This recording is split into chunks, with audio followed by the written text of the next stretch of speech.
ருத்ரனுடைய பெருமைகளை மகிமைகளை சொல்லக்கூடியதான உயர்வான ஒரு ஸ்தோத்திரம் மந்திரம்.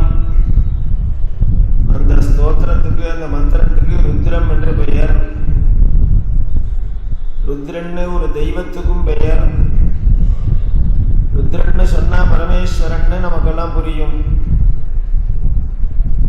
ஆனா ருத்ரம்ன்ற சப்தத்துக்கு என்ன பொருள்னு தெரிஞ்சுட்டா எதனால அந்த பெயர் பரமேஸ்வரனுக்கு சூட்டப்பட்டதுங்கிறது புரியும். பரமேஸ்வரையே ருத்ரன்னு வச்சுட்டு இருக்கார், பெருமாளையே விஷ்ணுன்னு வச்சுட்டு இருக்கார். அப்படிங்கிறதுக்கெல்லாம் காரணங்கள் இருக்கு. ஒரு தெய்வம் ஒரு பெயரை வச்சுட்டு இருக்கு அப்படின்னு சொன்னா அந்த நாமாவனுடைய பெருமைகள். சஹஸ்ரசீர்ஷா புருஷா சஹஸ்ராக்ஷ சஹஸ்ரபாத், உலகம் முழுவதும் வியாபிச்சு இருக்கிறதுனால விஷ்ணு என்று பெயர் பெருமாளுக்கு. எத்தனை உயிர்கள் உண்டோ உலகத்துல ஒவ்வொரு உயிர்களுக்குள்ளேயும் உள்ள புகுந்துண்டு தானே செயல்படுறார். அதனால மகாவிஷ்ணுவுக்கு எத்தனை கண்ணுன்னு கேட்டா 2 கண்ணுன்னு சொல்லக்கூடாது. உலகத்துல எத்தனை ஜீவன்கள் இருக்கோ எத்தனை உயிர்கள் வாழ்ந்துட்டு இருக்கோ எல்லாருடைய கண்ணும் விஷ்ணுவருடைய கண்ணு தான். சஹஸ்ராக்ஷா, ஆயிரக்கணக்கான கோடிக்கணக்கான கண்களை உடையவர். சஹஸ்ர சீர்ஷா, லட்சக்கணக்கான கோடிக்கணக்கான தலைகளை உடையவர்னு வர்ணிக்கிறது புருஷசூக்தம்.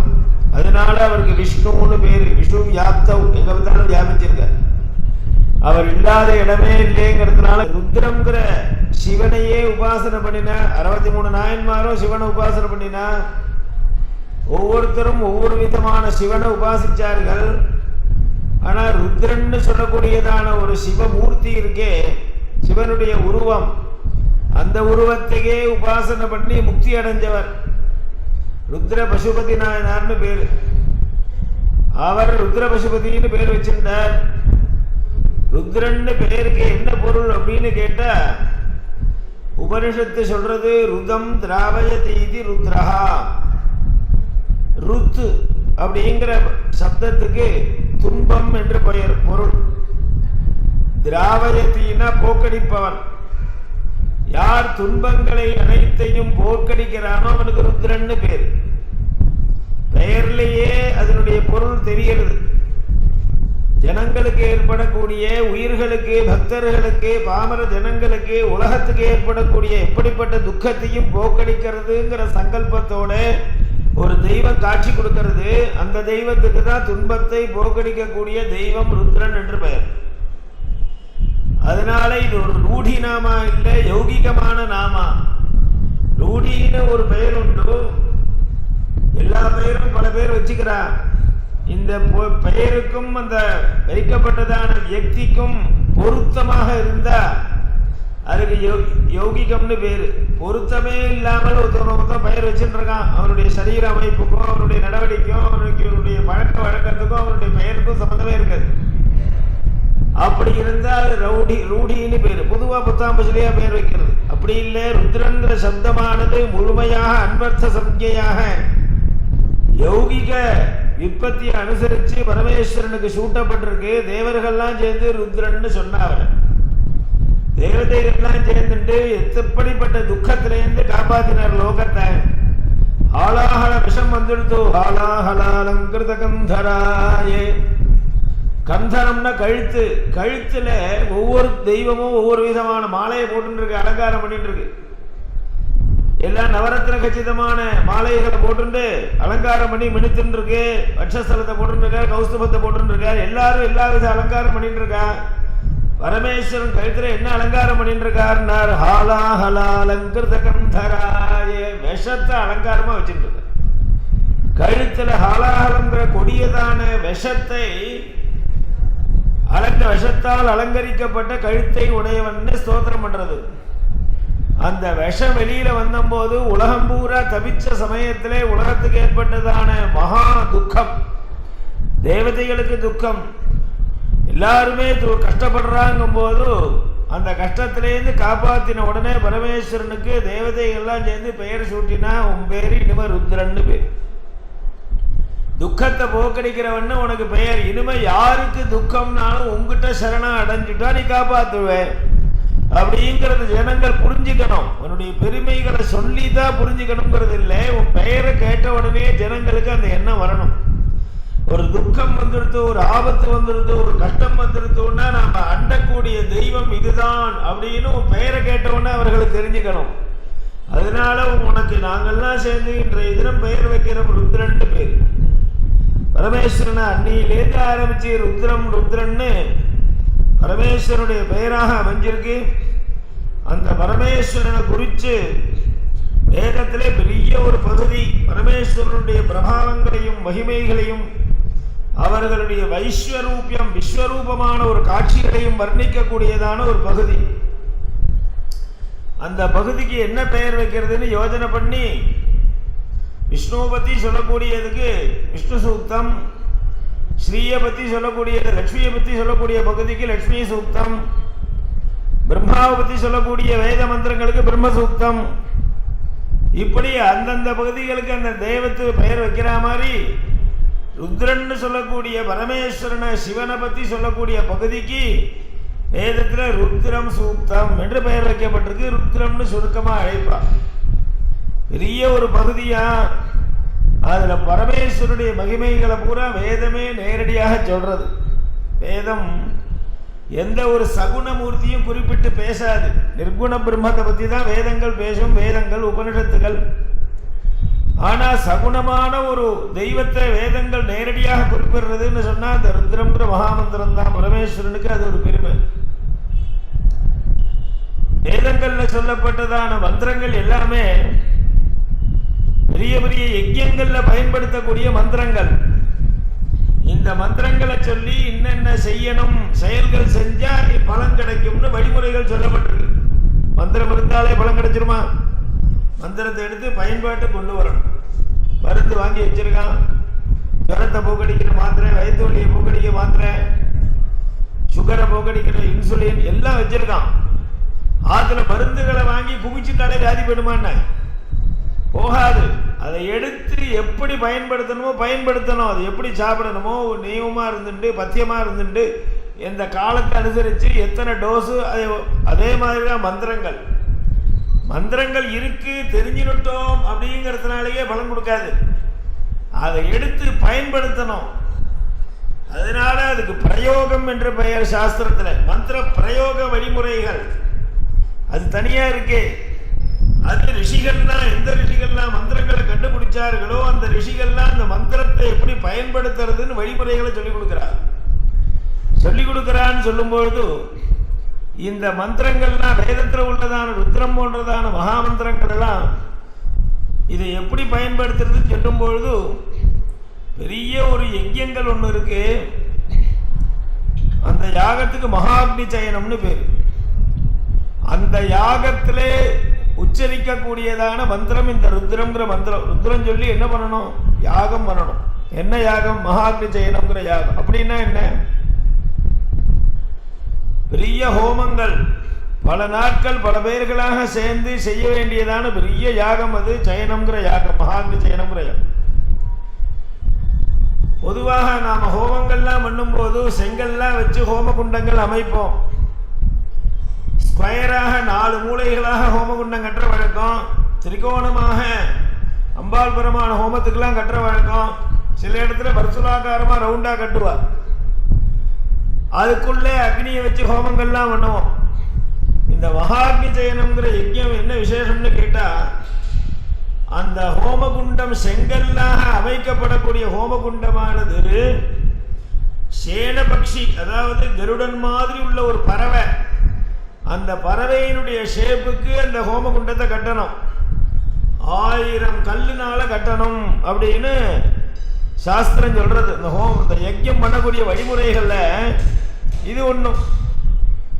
ஒரு அடுக்குக்கு 200 செங்கல்னால அடுக்கணும். அதுக்கு மேல இன்னொரு செங்கல் எடுக்கணும். இப்படி 5 அடுக்கு 1000 செங்கல் அடுக்கினாக்க கருடன் இப்படியே குப்பரக்கப்படுத்துன்னு இருந்தா எப்படி இருக்கும்? 2 பக்கத்துலயே 2 ரெக்கையோட கூட தலையோட கூட கூர்ப்பான தலையோட கூட புச்சம வாளோட கூட ஒரு கருட பட்சி எப்படி படுத்துட்டு இருந்தா அந்த ஆகாரத்துல வரணுமா? இது சாத்தியமான சாதாரணமா இப்ப இருக்கக்கூடிய செங்கல் கிடைக்கக்கூடிய செங்கல்ல கடையில வாங்கி அடிக்கணும் எடுக்க முடியாது.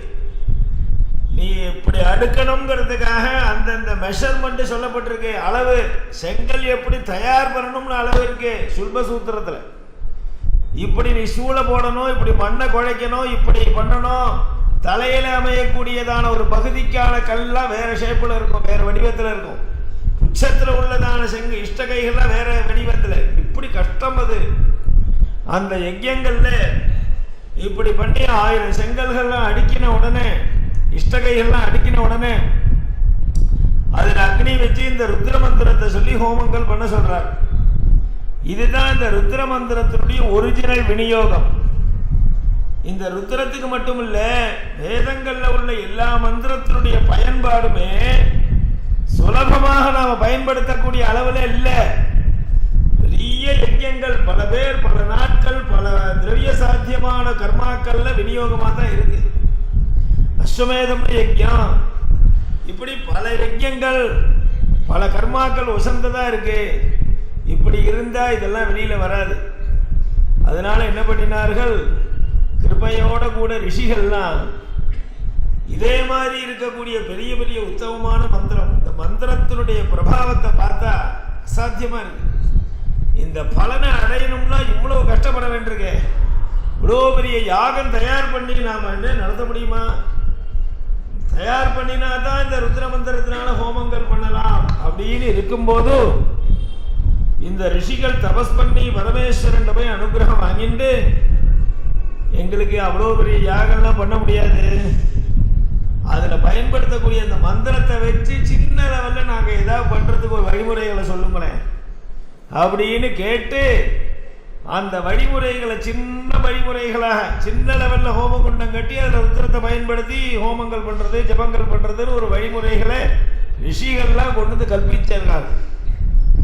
இதுக்கு அயக்ஞ சம்யுக்த கல்பஹா அப்படின்னு சொல்ற ரிஷி.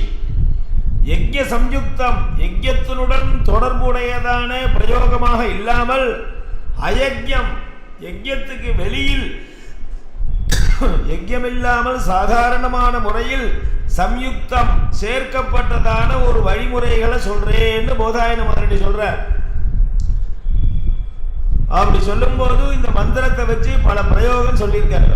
இந்த ருத்ர மந்திரத்தை வச்சு பரமேஸ்வரனுக்கு இந்த அபிஷேகம் பண்ணும் போது இந்த ருத்ர மந்திரத்தை சொல்லி அபிஷேகம் பண்ண இந்த பலம் கிடைக்கும். பாப்பங்கள்லாம் போகணுமா, ருத்ர மந்திரத்தை உட்கார்ந்து ஜபம் பண்ணு. ருத்ர மந்திரத்தை சொல்லி அக்னியில நெய்யினால ஹோமங்கள் பண்ணு. ருத்ர மந்திரத்தை கழுத்து வரைக்கும் ஜலத்துல இருந்து ஜபம் பண்ணார். ருத்ர பசுபதி நாயனர் என்ன பண்ணார்? ருத்ரத்தினால அவர் ஹோமங்கள் பண்ணல, ருத்ரத்தினால அபிஷேகம் பண்ணல, ருத்ரத்தை ஜபம் பண்ணினார்.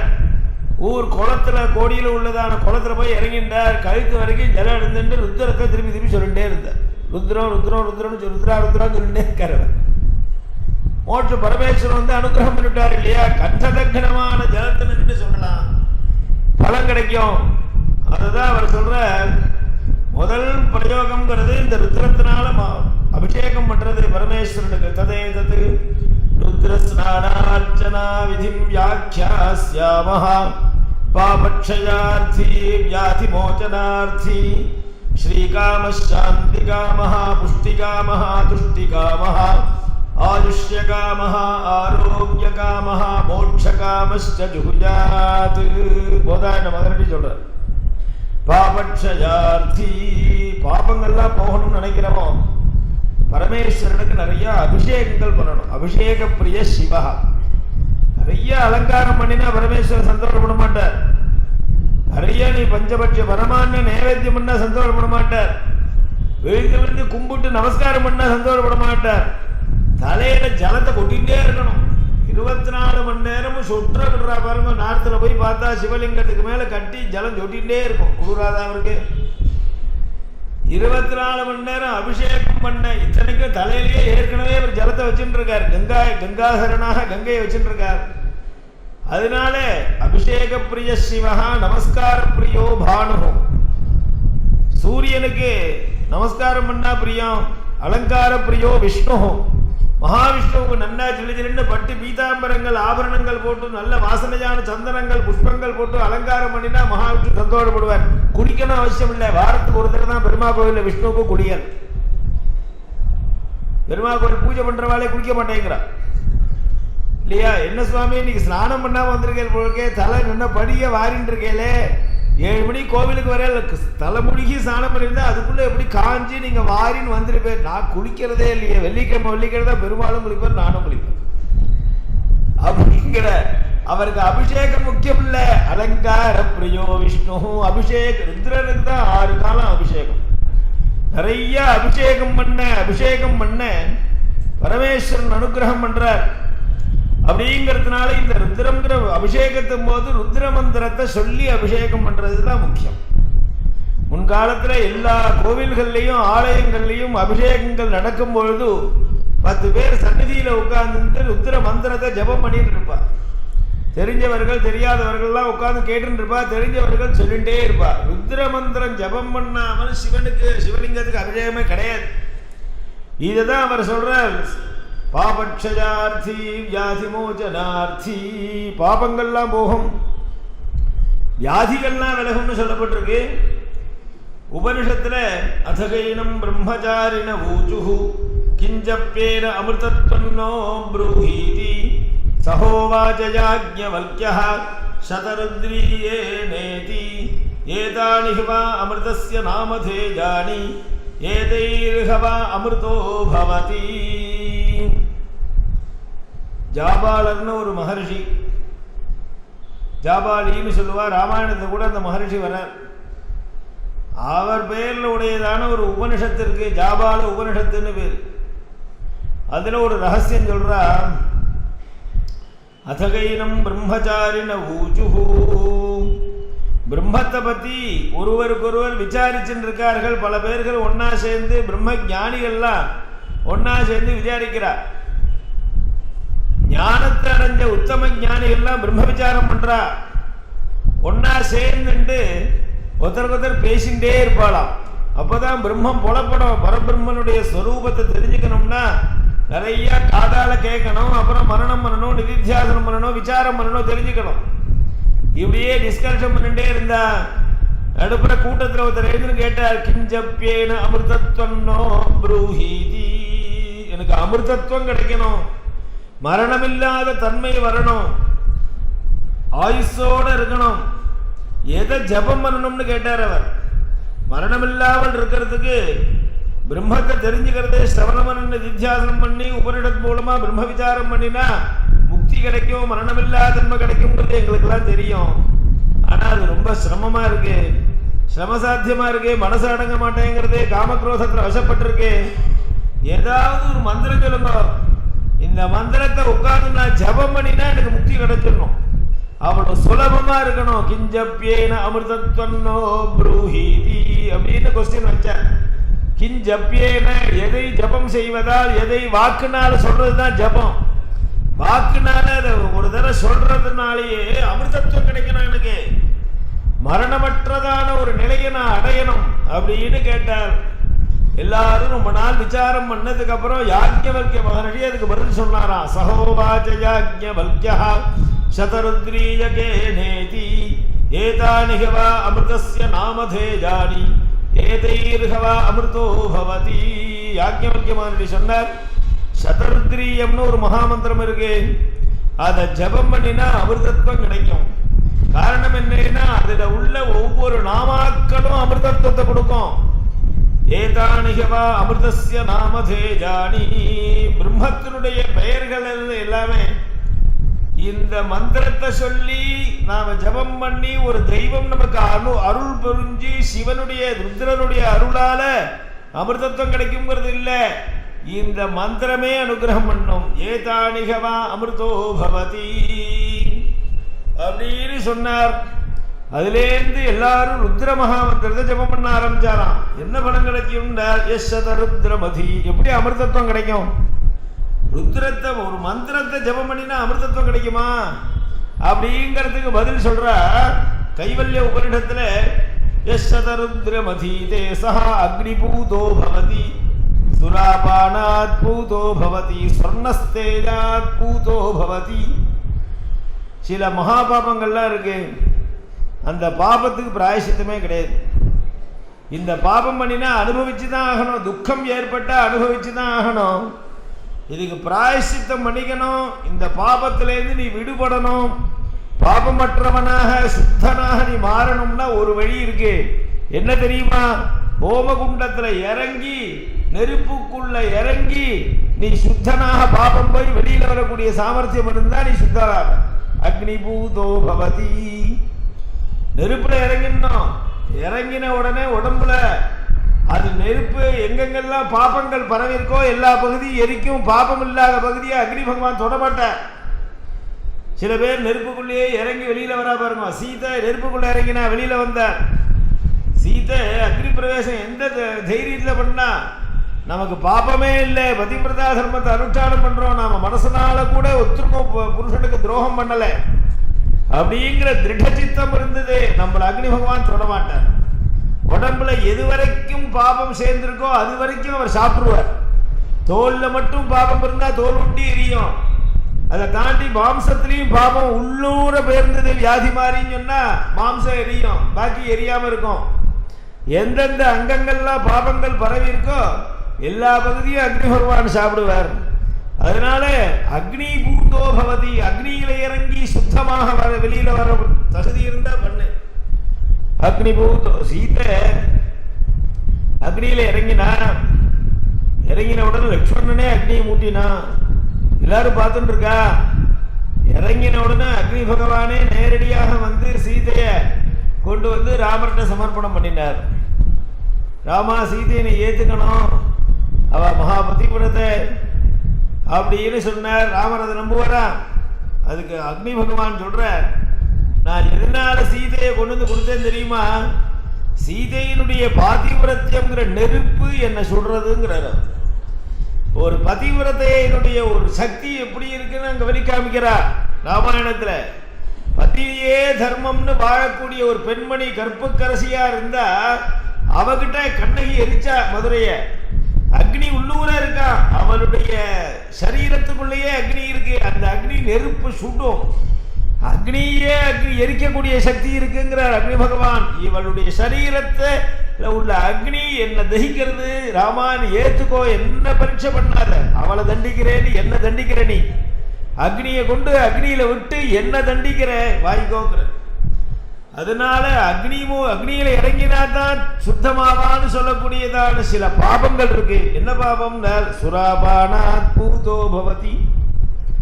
பிராமணனாக பிறந்து உபநயனம் பிரம்மோபத காயத்ரி மந்திரம் உபதேசத்தையும் அடைஞ்சு வேதங்கள்லாம் அத்தியனம் பண்ணிட்டோ பண்ணாமையும் இவங்க சுரேன்னு சொல்லக்கூடியதான மத்தியம் லாகினி வஸ்துவை குடிக்கிறான் பாருங்க, மகாபாபம். சுராபானாத் பூதோ பவதி. இவனுக்கு நிஷ்கிருதிர் நவித்யதேருட்டார். பாபமே பிராயசித்தமே கிடையாது இந்த பசங்களுக்கு. பாக்கி ஜாதிக்காரெல்லாம் குடிச்சா பிராயசித்தம் உண்டு. யாருமே சுர குடிக்கப்படாது. குடிக்கிறதுக்கு ஒருத்தருக்கு தான் அதிகாரம் உண்டு. யுத்த காலத்துல தேசத்துக்காக போராடக்கூடிய வீரன் வீரபானம்னு சொல்லிட்டு அந்த சமயத்துல குடிக்கலாம். அதுக்கு தான் சாஸ்திரம் அனுமதிக்கிறது. வேற யாருமே லோகத்தை குடிக்கப்படாது. குடிச்சா பிராயசித்தம் உண்டு, பரிகாரம் பண்ணிக்கணும். ஆனா பிராமணன் குடிச்சா பரிகாரமே கிடையாது. சுராபானாத் பூதோ பவதி ஸ்வர்ணஸ்தேயாத் பூதோ. பிராமணியம் போறதுங்கல்ல, ஜென்மாவே போயிடும். 7 ஜென்மா உனக்கு. நீ குடிச்சேன்னு சொன்னா நீ குடிக்க வரைக்கும் வேண்டாம், பயத்துக்குள்ள அந்த வஸ்து போக வேண்டாம். அதனுடைய வாசனை மோந்து பார்த்தா போறோம். உனக்கிட்ட உள்ள மந்திரங்கள்லாம் உனக்கு எனக்கு சம்பந்தம் இல்லை, விட்டுட்டு ஓடி போயிடும். வேதமாவது காயத்ரியாவது எல்லாம் விட்டுட்டு ஒரு லட்சணத்துக்கு ஓடி போயிடும். அதனால இதுக்கு என்ன பராயசித்தம்னா, நீ ருத்ரத்தை ஜபம் பண்ண. சுராபானாத் பூதோ பவதி ஸ்வர்ணஸ்தேஜாத் பூ. திருட்டிலேயே உயர்வான திருட்டு, கடுமையான திருட்டு எதுன்னா தங்கத்தை திருடுறான். தங்கத்தை திருடினா அவனுக்கு நிஷ்கிருதியே கிடையாது. பணங்காசு திருடினா அதுக்கெல்லாம் பிராயசித்தம் இருக்கு. ஒரு பொருளை திருடினா கூட என்னென்ன தண்டனைன்னு மனுஸ்மிருதியில சொல்றான். பழங்களை திருடினா தண்டனை உண்டு, புஷ்பங்களை திருடினாலே தண்டனை உண்டு. புறத்தையான அந்த தோட்டத்தில் போய் அவனுக்கு தெரியாம புஷ்பத்தை பறிச்சுட்டு வந்துடா, நீ தண்டனை. இப்படி சொன்ன சாஸ்திரம் ஸ்வர்ணத்தை திருடினா தண்டனையே கிடையாது. தங்கத்தை திருடலாமா? 8 கிராம் சொல்லிட்டு 7 கிராம் கொடுக்கறது என்னமோ ஏதோ ஒரு மாதிரி ஏமாத்தி தங்கத்துல ஏமாத்தி நீ சேர்த்துண்டா ஸ்வர்ணஹாரின்னு பேரு இவனுக்கு. எந்த ஜாதிக்காரனும் தங்கத்தை திருடுறது யாருக்குமே அனுமதி இல்லை. பஷ்யதோஹரன்னே சில பேருக்கு பேர் வச்சிருக்கா. பார்த்துட்டே இருக்கும்போது திருடுறவன் அது யாருன்னு கோச்சிக்கப்படாது. சாஸ்திரம் சொல்றது இந்த தங்கத்தை வேலை செய்கிறானே தட்டானா இட்டானா அவன் நீங்க எவ்வளவுதான் உன்னிப்பா பார்த்துட்டு இருந்தாலும் அவன்கிட்ட 1 கிராம் 2 கிராம் உங்கள்கிட்ட எடுக்காமே இருக்க மாட்டான். ஏன்னா இந்த தங்கத்துல களிபுருஷன் இருக்கான். சன்னியாசி கொண்டு மயக்கும் தங்கம். அதை பார்த்த உடனே பையில போட்டுக்கோன்னு சொல்றதா. அதனால ஸ்வர்ணஸ்தேயா பூதோ பவதி. ஸ்வர்ணஸ்தேயம் மகா தப்புங்கிறார். அதுக்கு பாபம் நிஷ்கிருதி கிடையாது. பிரம்ம சுராபானாத் பூதோ பவதி குருதார கமனாத் பூதோ பவதி. ஸ்திரீகள்கிட்ட தப்பான எண்ணத்தோடு நடக்கிறது. குரு ஸ்தானத்தில் இருக்கார்கள். மந்திரோபதேசம் பண்ணியிருக்கான். இல்லை இவனுக்கு கல்வி இல்லை அறிவு போதிச்சு வச்சிருக்கான். குரு இல்லையா ஞானக்கண்ணை அறிவுக்கண்ணை திறந்து விட்டுருக்கான். அந்த குடும்பத்தை சேர்ந்த பெண்கள்கிட்ட தவறான பார்வையை பார்த்து பழகி பேசி இவன் எண்ணத்தை சதறி விட்டா அது குருதார கமனம்னு 5 மகா பாபத்துல ஒரு பாபம். அதுக்கு பிராயசித்தமே கிடையாதுன்னுட்டா. பிராயசித்த காண்டம்னு இவ்வளோ தடி புஸ்தகம் போட்டிருக்கா. அதுல இன்னென்ன தப்புக்கு இன்னென்ன பரிகாரம் உண்டுன்னு சொல்லிட்டு வரும்போது இந்த 5 பாபத்துக்கும் பிராயசித்தமே கிடையாது. பிரம்மஹத்தி சுராபானம் ஸ்வர்ணஸ்தேஜம் குருதார கமனம். பிரம்மஹத்தினா என்ன? பிரம்ம விசாரம் பண்ணக்கூடியவன், பிரம்மம்னு சொல்லக்கூடிய வேதத்தை தெரிஞ்சுட்டு இருக்கிறவன், பகவானை உபாசிக்கிறவன், அடியார்களாக பக்தர்களாக பாகவதர்களாக இருக்கிறவன். அவர்களுக்கு ஹரணம் பண்றது, அவனை அடிக்கிறது துன்புறுத்துறது. இந்த பாபத்துக்கெல்லாம் பிராயசித்தமே கிடையாதுன்னு முடிச்சுடுதோ. ஆனா உபனிஷத்துல கைவல்ய உபனிஷத்துல சொல்லிட்டு தெரியாமல் இந்த பாபம் பண்ணவன் என்ன பண்ணுவான்? தெரிஞ்சு பண்ணவனுக்கு வேணா நீ அனுபவிச்சுதான் துக்கத்தைன்னு சொல்லிவிடலாம். அறியாமல் செய்கிற வாழ்க்கை ஏதாவது கதி கொடுங்களேன்னு கேட்க அப்ப சொல்றாரு தெரியாமல் இந்த பாபங்களை இவன் பண்ணியிருந்தா அதுக்கு ஒரு பரிகாரம் சொல்றேன். என்ன தெரியுமா? ருத்ரமந்திரத்தை ஜபம் பண்ணு. யஸ்ஸதருத்ரமதீதே சஹா அக்னிபூதோ பவதி சுராபானாத் பூதோ பவதி ஸ்வர்ணஸ்தேஜாத் பூதோ பவதி குருதாரகமனாத் பூதோ பவதி கிருத்யாத் பூதோ பவதி அவிமுக்தமாஸ்ரிதோ பவதி. அவிமுக்த உபாசனம்னு ஒன்று இருக்கு சாஸ்திரங்கள்ல. உபாசனா மார்க்கம் இப்ப சொன்னது கர்ம மார்க்கம், பிராயசித்தம் கர்மாக்கள். இது கர்ம மார்க்கத்திலேயே எந்த கர்மாக்களாலையும் போக்கடிக்க முடியாததான பாபத்தை ருத்ரம் போக்கடிக்கும்ங்கிறதுனால கர்ம காண்டத்துக்குள்ள ருத்ரம் சிறந்தது. உபாசனா மார்க்கம்னு ஒண்ணு இருக்கு. ஒரு தெய்வத்தை உபாசிச்சிருந்தது, தீவிரமாக அந்த தெய்வத்தையே உபாசிச்சுட்டு இருக்கிறது. சக்தினா சக்தியே உபாசிக்கிறது, முருகன்னா முருகனே உபாசிக்கிறது, கணபதினா கணபதியே உபாசிக்கிறது, சிவன்னா சிவனையே உபாசிக்கிறது. ஏகாகிர சிந்தனையோட ஒரு தெய்வத்தையே உபாசிக்கக்கூடிய பல வழிமுறைகள் இருக்கு. இது உபாசனா மார்க்கம்னு பேரு. அவர்களுக்கும் க்ஷேமங்கள் கிடைக்கும்.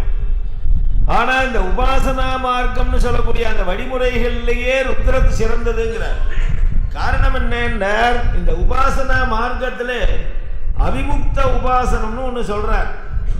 அவிமுக்தம் அப்படின்னா 2 விதம். ஆத்தியாத்மிகமான அவிமுக்தம், ஆதி பௌத்திகமான அவிமுக்தம். இந்த சரீரத்துல இந்த 2 புருவங்களுக்கு நடுப்புற உடையதான பகுதி இருக்கே, இதுக்கு அவிமுக்தம்னு பேரு சாஸ்திரத்துல. அந்த ஆக்ஞா சக்கரம் இருக்கக்கூடியதான பகுதி, நெத்தியில சந்தனம் குங்குமம்லாம் இட்டுக்கிறோம் பாருங்க, அந்த பகுதிக்கு அவிமுக்தம்னு பேரு. எந்த தெய்வத்தை நீ உபாசிக்கிறையோ அந்த சிவனை இந்த அவிமுக்தம்னு சொல்லக்கூடிய இடத்துல வச்சு தியானம் பண்ணணும். அந்த இடத்துல நிலநிறுத்தி தியானம் பண்ணணும். அதாவது வெளியில தெரியக்கூடிய சந்தனம் வெட்டக்கூடிய சதப்பகுதி இல்லை, அதனுடைய உட்பகுதி. கண்ணை மூடிண்டா அந்த இடம் நமக்கு கரெக்டா தெரியணும். கண்ணை மூடிண்ட அந்த இடத்துல நீ அந்த சிவனுடைய பரமேஸ்வருடைய லிங்காகாரமாவோ மூர்த்தாகாரமாவோ ரிஷபாரூடனாகவோ நீ அங்க வச்சு அப்படி தியானம் பண்ணி உபாசிக்கிறது அவிமுக்தோபாசனம். தஸ்மாது அவிமுக்தமாஸ்ரிதோ பவதி. இப்படி அவிமுக்தோபாசனத்தினால என்ன சாதிக்க முடியுமோ அது எல்லாராலையும் சாதிக்க முடியுமா? கண்ணை மூடிட்டு அந்த இடத்துல ஒரு தெய்வத்தை சிந்தனை பண்ணி தியானம் பண்றதுக்கு எவ்வளவு கஷ்டம். கண்ணை மூடின்னு மனசுலயே வரமாட்டேங்கிறது தெய்வம். ஒரு தெய்வத்தினுடைய உருவத்தை ஆஜானு பாகுவா இருக்கா துர்கை, பிரம்மாண்டமா அஷ்டாதச பூஜை துர்கை பிரகாசிக்கிறாளே, அப்படி சந்தோஷமா அப்படி பார்த்து கண்குளிர அனுபவிச்சுட்டு தீபாராதனையும் போது கண்ணை மூடின்னு அதே தியானத்தை அதே உருவத்தை மனசுல நினைச்சு பார்த்தா கூட கொஞ்சம் சலனம் ஏற்படுறது, அசைறது, நிலநிற்க மாட்டேங்கிறது. அப்படி இருக்கும் பொழுது கண்ணை மூடிட்டு சின்ன இடத்துல அந்த உருவத்தை நாம வைக்கணும்னா எவ்வளவு சிரம சாத்தியம். அது பெரிய யோக சாத்தியத்தினாலதான் முடியும். ஆனா அந்த அபிமுக்தோபாசனத்தினால என்ன பலன் கிடைக்குமோ அந்த பலன் ருத்ரத்தை ஜபம் பண்றதுனால கிடைக்கும். அபிமுக்தமாஸ்திரிதோ பவதி, உட்கார்ந்து உன்னை ஜபம் பண்ணினா அந்த பலன். அவிமுக்த கஷேத்திரம்னு காசிக்கு ஒரு பேரு. வாராணசி கஷேத்திரம் இருக்கே, வாராணசி வாரணம்னு ஒரு நதி ஓடுறது, அசின்னு ஒரு நதி ஓடுறது. ரெண்டு நதிக்கும் நடுப்புற இருக்கக்கூடிய தீவுக்கு தான் வாராணசின்னு பேரு, காசின்னு பேரு. எங்க பார்த்தாலும் சிவலிங்க கஷேத்திரம். அது பூமியிலேருந்து 10 அடி மேல இருக்கு. அது பூஸ்பரிசம் இல்லாம இருக்கு. விஸ்வேஸ்வரர் அங்க பிரகாசிக்கிறார், அன்னபூர்ணி பிரகாசிக்கிறார். அதனால அவிமுக்த கஷேத்திரம்னு பேரு. அந்த கஷேத்திரத்துல எந்த ஜீவன் செத்து போனாலும் காதுல ராமநாமா தாரகநாமா சொல்லி கரையேற்றர் பரமேஸ்வரர். பரமேஸ்வரர் ராமநாமா சொல்றார்.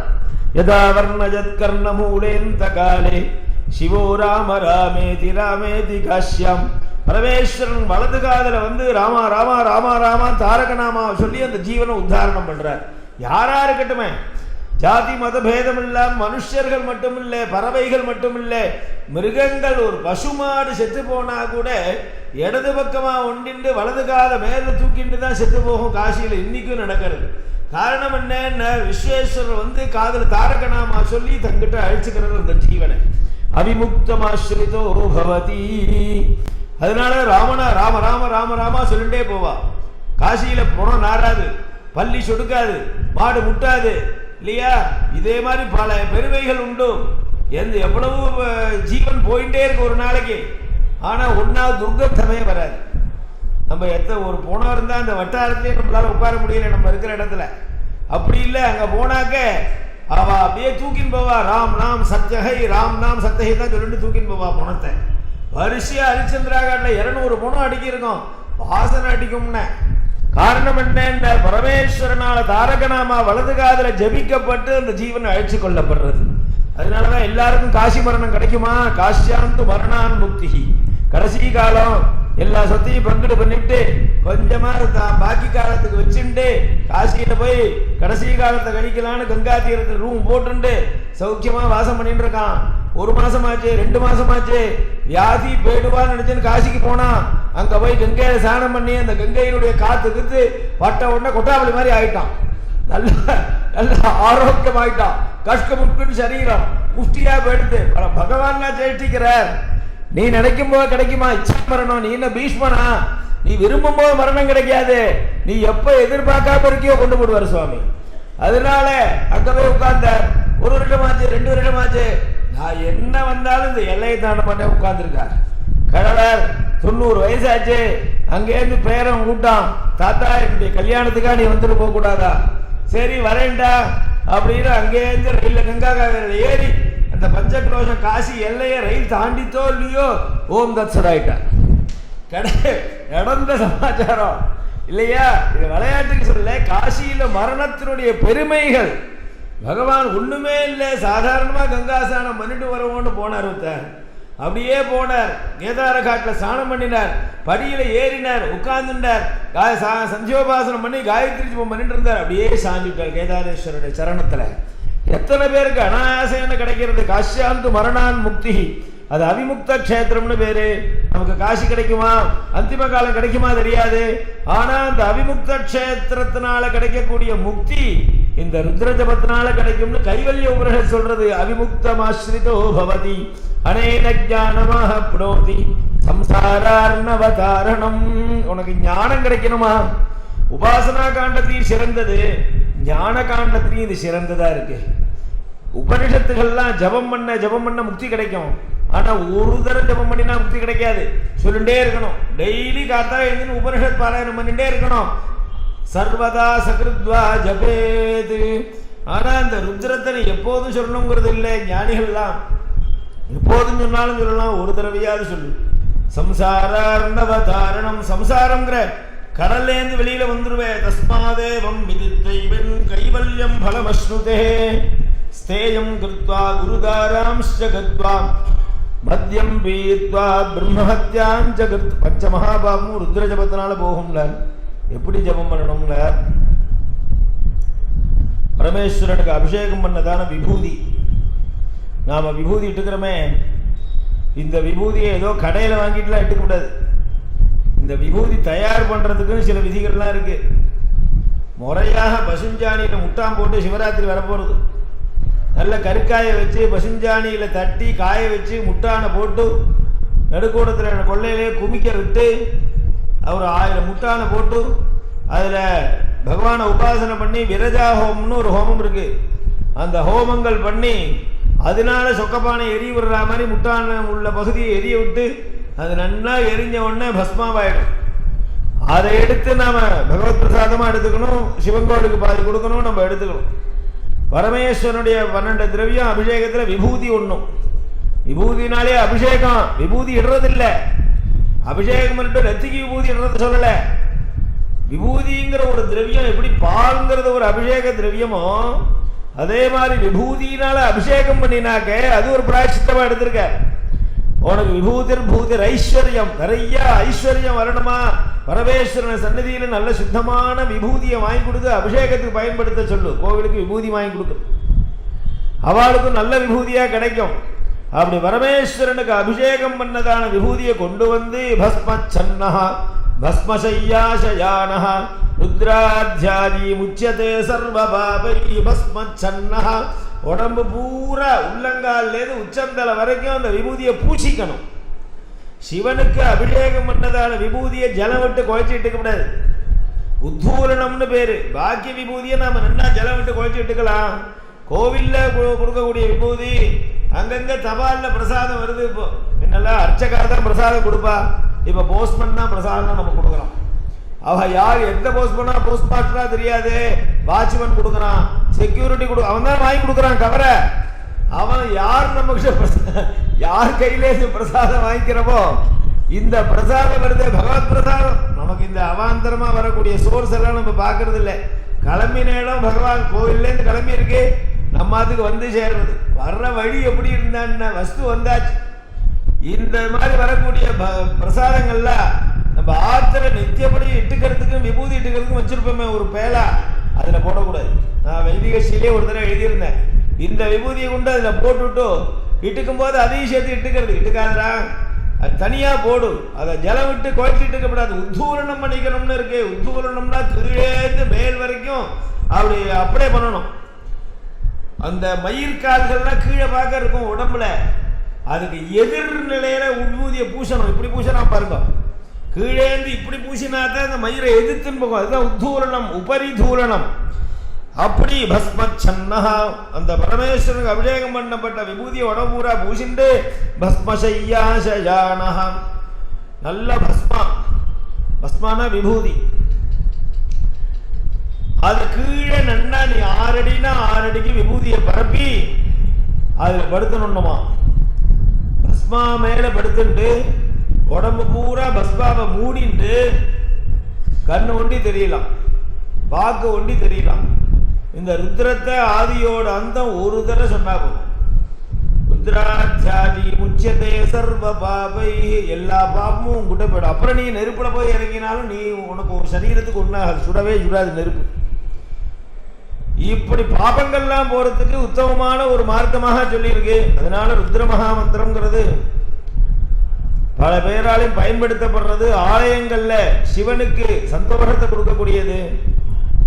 எதை ஒன்ன சொன்னா எல்லாமே தெரியுமோ, எந்த ஒரு தெய்வத்தை மகிழ்ச்சி செய்ய பண்ணினா சந்தோஷப்படுத்தினா எல்லா தெய்வமும் சந்தோஷப்படுமோ அந்த தெய்வம் தான் பரமேஸ்வரன். அந்த மந்திரம் தான் சிவன். இப்படி சிவனை பத்தி சொல்றேன். சிவன் ஒண்டி சந்தோஷப்பட்டா போருமா? ருத்ரன் ஒண்டி சந்தோஷப்பட்டா போருமா? கணபதி இருக்கார், சுப்பிரமணியர் இருக்கார், அவளுக்கெல்லாம் சந்தோஷப்படுத்த வேண்டாமா, அவளுக்கெல்லாம் உபாசிக்க வேண்டாமா, அவளெல்லாம் பூஜிக்க வேண்டாமா, அவ மந்திரங்கள்லாம் சொல்ல வேண்டாமான்னார். இதை ஒன்ன சொன்னாலே எல்லாரும் சொன்னதா படம். அதனால எல்லாத்துக்கும் மேல சிவன் இருக்க. விருட்சஸ்ய மூலசேகேன சாகா புஷ்யந்தி வையதா சிவே ருத்ரஜபாத் பிரீதே பிரீதா தேவஸ்ய தேவதா. ஒரு மரத்துல நூற்றுக்கணக்கான கிளைகள், ஆயிரக்கணக்கான இலைகள், 10,000கணக்கான புஷ்பங்கள், எல்லா ஜீவனோட உயிரோட்டமா இருக்கணும்னு சொன்னா தீர்த்தம் தேவை, ஜலம் தேவை. ஜலம் தான் மரத்துக்கு உயிரை கொடுக்கறது. அதனால இவன் என்ன பண்ணினா பெரிய இந்த இதை வச்சுட்டு எல்லா இலைகளையும் எல்லா களைகளையும் போய் ஜலம் தெளிச்சுட்டே இருந்தான் ஒரு மூடன். இன்னொருத்தர் வந்தார், அட அசடே, மரம் பூரா ஜலத்தினால உயிரோட்டம் ஏற்படணும்னா நீ ஒன்னொன்னுக்கும் போய் ஜலம் பாய்ச்ச வேண்டிய அவசியம் இல்லடா. இந்த வேர் பகுதியில ஒரு குடம் ஜலம் விடு, அதுவே எங்கெங்கெல்லாம் டியூப் வழியா சப்ளை போகாம உள்ளுக்குள்ள பரவிக்கணும். விருட்சஸ்ய மூலசேகேன சாகா புஷ்யந்தி வையதா. மரத்தினுடைய வேர் பகுதியில் விடக்கூடியதான ஜலத்தால் கிளைகள், புஷ்பங்கள் போன்றவைகள் எப்படி உயிரோட்டமாக இருக்கிறதோ, சிவே ருத்ரஜபாத் பிரீதே, பரமேஸ்வரனை மகா மந்திரமான ருத்ர மந்திரத்தினால் மகிழ்ச்சி அடைய செய்தால் பிரீதா தேவஸ்ய தேவதா, எல்லா தெய்வங்களும் சந்தோஷப்படுறது அப்படின்னு சொல்லியிருக்கு. ருத்ரத்தினுடைய பெருமைகள். இந்த ருத்ரம்ங்கிறது என்ன சொல்றதுன்றார். 11 அணுவாக்கம் இருக்கு ருத்ரத்துல. முதல் அணுவாக்கம் நமஸ்தே ருத்ரமண்யவ உதோ தகிஷவே நமஹ நமஸ்தே அஸ்து சன்மனே பாகுப்யாமுததே நமஹ அப்படின்னு ஆரம்பிக்கும். முதல் அணுவாகத்தில் இருக்கக்கூடிய 2 வாக்கியங்கள்லாம் ஒவ்வொரு மந்திரம். 2 லைன் சேர்த்து தான் சொல்லணும். ஒரு லைனை சொல்லி நிறுத்தக்கூடாது. நிறுத்தினா பாதியில் நிறுத்துறதுங்கிற தோஷம் வரும். ஒரு லைன் முடிச்சு 2வது லைன் முடிச்சாதான் ஒரு மந்திரம் முழுமையாக சொல்லப்பட்டதாக ஆகும். ஆனால் நடுப்புல ஒரு மந்திரம் ஒண்டி 3 வாக்கியத்தோட வருது. அசௌயஸ்தாம்ப்ரோ அருண உத பப்ருஸ்ஸு மங்களஹ ஏ சேமாகும் ருத்ரா அபிதோ திக்ஷு ஸ்ருதா சஹஸ்ரசோ வைஷாகும் ஹேடஜீமகே. இதே மாதிரி ஒவ்வொரு மந்திரமாக சொல்லி ஒவ்வொரு உபச்சாரங்கள் பண்றதுன்னு சம்பிரதாயம்.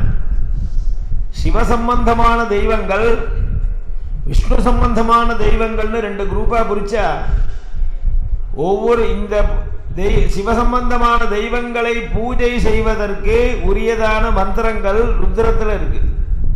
விஷ்ணு சம்பந்தமான தெய்வங்களை பூஜை செய்ய தகுந்த மந்திரங்கள் புருஷ சூக்த மந்திரம். அதனால ருத்ரம் புருஷ சூக்தம்ங்கிறது எல்லாரும் தெரிஞ்சு வச்சுக்கணும். அந்தந்த தெய்வத்தை பூஜை பண்ணும் போது இந்த மந்திரத்தையே நாம பயன்படுத்தலாம். அதுக்கு தகுந்த மாதிரி மந்திரங்களுடைய அமைப்பு 16 உபச்சாரங்கள் தேவை பூஜைக்கு. ஆவாகனத்திலேருந்து ஆரம்பிச்சு ஆசனம், பாத்தியம், அர்க்கியம், ஆச்சமனீயம், மதுவர்க்கம், ஸ்நானம், வஸ்திரம், அலங்காரம், தூபம், தீபம், நைவேத்தியம், பிரதட்சிணம், நமஸ்காரம், 16 உபச்சாரங்கள் இருக்கு. 16 உபச்சாரத்துக்கும் தகுந்த மாதிரி மந்திரங்களுடைய அமைப்பு இருக்கு. புருஷசூக்தத்திலையும் இருக்கு, இந்த ருத்ரத்தினுடைய முதல் அணுவாகத்திலையும் இருக்கு. அதனால ஒவ்வொரு மந்திரங்களை சொல்லி ஒவ்வொரு உபச்சாரம்னு பண்ற மாதிரி அமைக்கப்பட்டிருக்கு ருத்ரத்தினுடைய மகாமந்திரம். அதனால முதல் அணுவாகம்னு சொல்லக்கூடிய அந்த 15 மந்திரங்கள் அது என்ன சொல்றதுன்னா பரமேஸ்வரன் மன்னிப்பு கேட்கறது, பாவ மன்னிப்பு கேட்கறது இந்து மதத்துல இருக்கு. மற்ற மதத்துல அது முக்கியமா வச்சுட்டு இருக்கா, இதை சைடா வச்சுட்டு இருக்கா. நான் பாவம் பண்ணிட்டேன், தப்பு பண்ணிட்டேன், என்ன மன்னிச்சுக்கோன்னு கேட்கறது இருக்கே, இதுதான் ருத்ரத்தினுடைய ஸ்டார்டிங் பாயிண்ட். முதல் அணுவாக்கம் பூரா பரமேஸ்வரா என்ன மன்னிச்சிரு மன்னிச்சிரு மன்னிச்சிரு, நான் பாபி பாபி, பாவம் பண்ணிருக்கேன் என்ன மன்னிச்சிரு. பரமேஸ்வரன் அப்படிதான் போகணுமா, அம்பாள்கிட்ட அப்படி போக கூடாது. நான் புண்ணியம் பண்ணிருக்கேன்னு போகணும் இல்லையா. பிரணந்தும் ஸ்தோதும் வா கதமகிருத புண்ணிய பிரபவதி சிவசக்தியா யுக்தோ யதி பவதி சக்த பிரபவிதும். புண்ணியம் இல்லாட்டா அம்பா கிட்ட போகவே முடியாது, பேசவே முடியாதுன்னு சொல்ற ஆதிசங்கரர். அம்பா கிட்ட போறவன் எல்லாம் புண்ணியசாலிங்கிற எண்ணத்தோட போறான். நிறைய புண்ணியம் பண்ணிருக்கேன், அதனாலதான் உங்ககிட்ட வந்திருக்கேன். உன் சன்னிதிக்கு வரணும்னா புண்ணியம் பண்ணிருக்கேன்னு வந்திருக்கான். பரமேஸ்வரனுடைய பக்தன் என்ன பண்றான், சிவன் சன்னதிக்கு வந்து சிவன் பார்க்கக்கூடிய பாக்கியம் கிடைச்சி சிவனை தரிசனம் பண்ணி சிவனோட பேசும்போது கூட பரமேஸ்வரா நான் பாவம் பண்ணிருக்கேன் மன்னிச்சிரும். நமஸ்தே ருத்ர மன்யவே உதோ தகிஷவே நம. காரணம் என்ன, சிவன் மன்னிப்பை எதிர்பார்க்கிறார். மன்னிப்புக்கு மட்டுமே கட்டுப்படக்கூடியவர் சிவன். நான் தப்பே பண்ணலைன்னா ஆர்கியூமெண்ட் பண்ணலைன்னா புசிக்க விடுவார், மன்மதனை புசிக்கினா மாதிரி. நீ அடக்கமா இருந்தா உனக்கு உடனே மன்னிப்பு. பாவ மன்னிப்புன்னா என்ன, ஒண்ணுமே வேண்டாம். நீ கேட்ட உத்தரட்சணா நீ சுத்தனாயிட்ட, பாபங்கள் பூரா போயிடுது. நமஸ்தே ருத்ர மன்யவே குதோ தகிஷவே நமஹ. ருத்ரான்னு கூப்பிட்டது வேதம். ஹே ருத்ரா, துன்பங்கள் எல்லாம் போக்கடிக்கிறவன்னு பெயர் வச்சுருக்கியே, கஷ்டப்படுறேன் துக்கப்படுறேன், என்னுடைய துக்கத்தை போக்கடி, கோச்சிக்காதப்பா. நமஸ்தே, உனக்கு நமஸ்காரம் பண்றேன். ஒரு சந்நிதியில நமஸ்காரம் பண்றேன்னா என்ன, நீதான் பெரியவன் நான் சின்னவன் நான் பப்ளிக்கா ஒத்துக்கிறேன்னு அர்த்தம். நமஸ்காரம்ங்கிற சப்தத்துக்கு என்ன அர்த்தம், ஒருத்தனுக்கு நமஸ்காரம் பண்றான்னா என்னை விட நீ உயர்ந்தவன் வெளிப்படுத்துறது தான் நமஸ்காரத்தினுடைய தாற்பயம். உனக்கு நான் கட்டுப்பட்டவன் கீழ்பட்டவன்கிறத பப்ளிக்கா வெளிப்படுத்துறது தான் நமஸ்காரம். அதனால பரமேஸ்வரா நீதான் ஜெகத பிதாவா இருக்க, உலகத்துக்கே தந்தையா இருக்க, உனக்கு நான் கட்டுப்பட்டவன், உனக்கு நமஸ்காரம் பண்றேன். நமஸ்தே ருத்ர மன்யவே உதோ தகிஷவே நமஹ. சில உணர்ச்சிகள்லாம் ஆசைகள் கோபங்கள் விருப்பு வெறுப்பு போன்றதான உணர்ச்சிகள்லாம் ஒரு மனுஷனுடைய ஜீவனுக்கு கட்டுப்பட்டது. அதுக்குன்னு சுதந்திரமா கிடையாது, மனசுக்கு கட்டுப்பட்டது எல்லாமே. மனசு செயல்படுற மாதிரி விருப்பு வெறுப்பு போன்ற உணர்ச்சிகள் தான் செயல்படும். ஆனா தெய்வ சம்பந்தப்பட்டதான உணர்ச்சிகள் இருக்கே, தெய்வத்துக்கும் உண்டே. தெய்வமும் கோபிச்சுக்கிறது, தெய்வமும் ஆசைப்படுறது, தெய்வமும் அனுகிரகம் பண்றது, நிகிரகம் பண்றது, சாபம் கொடுக்கிறது, தண்டிக்கிறது, பக்தனுக்கு அருள் புரியறது, பிரைஸ் கொடுக்கிறது, எல்லாம் பண்றது. தெய்வங்களுக்கு உள்ள உணர்ச்சிகளுக்கும் மனுஷனுக்கு உள்ள உணர்ச்சிகளுக்கும் என்ன வேறுபாடு என்றால், தெய்வங்களுக்கு உள்ள உணர்ச்சிகளுக்கெல்லாம் ஜீவன் உண்டு, ஒன்னொன்னுக்குமே ஒரு உயிரோட்டம் உண்டு. அப்படின்னா என்ன அர்த்தம்னா, அந்த உணர்ச்சிகளே தனியா செயல்படக்கூடிய சக்தி உண்டா. நினைச்சா பரமேஸ்வரன் பெருமை பேசாம இருந்தா கூட மன்னிப்பு கேட்டாச்சு, பரமேஸ்வரா என்ன மன்னிச்சிரும், நான் அடிக்கடி உங்ககிட்ட வர முடியல, என்னைக்கோ ஒரு நாளைக்கு தான் உன்னை பார்க்கணும்னு வரேன், ஒவ்வொரு பிரதோஷத்துக்கும் தான் வரேன், பாக்கி பயஞ்சுனா உங்ககிட்டயே வர முடியல, தினசரி உன்னை வந்து பார்க்கணும்னு சாஸ்திரம் சொல்றது, வேதம் சொல்றது.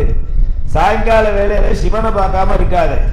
சிவ தரிசனம்ங்கிறது தினசரி சாயங்கால வேலையில எல்லாரும் பண்ணணும். பிரதோஷ காலத்துல பரமேஸ்வரனுடைய சந்நிதிக்கு வரணும், பிரதோஷ காலத்திலையும் வரணும்.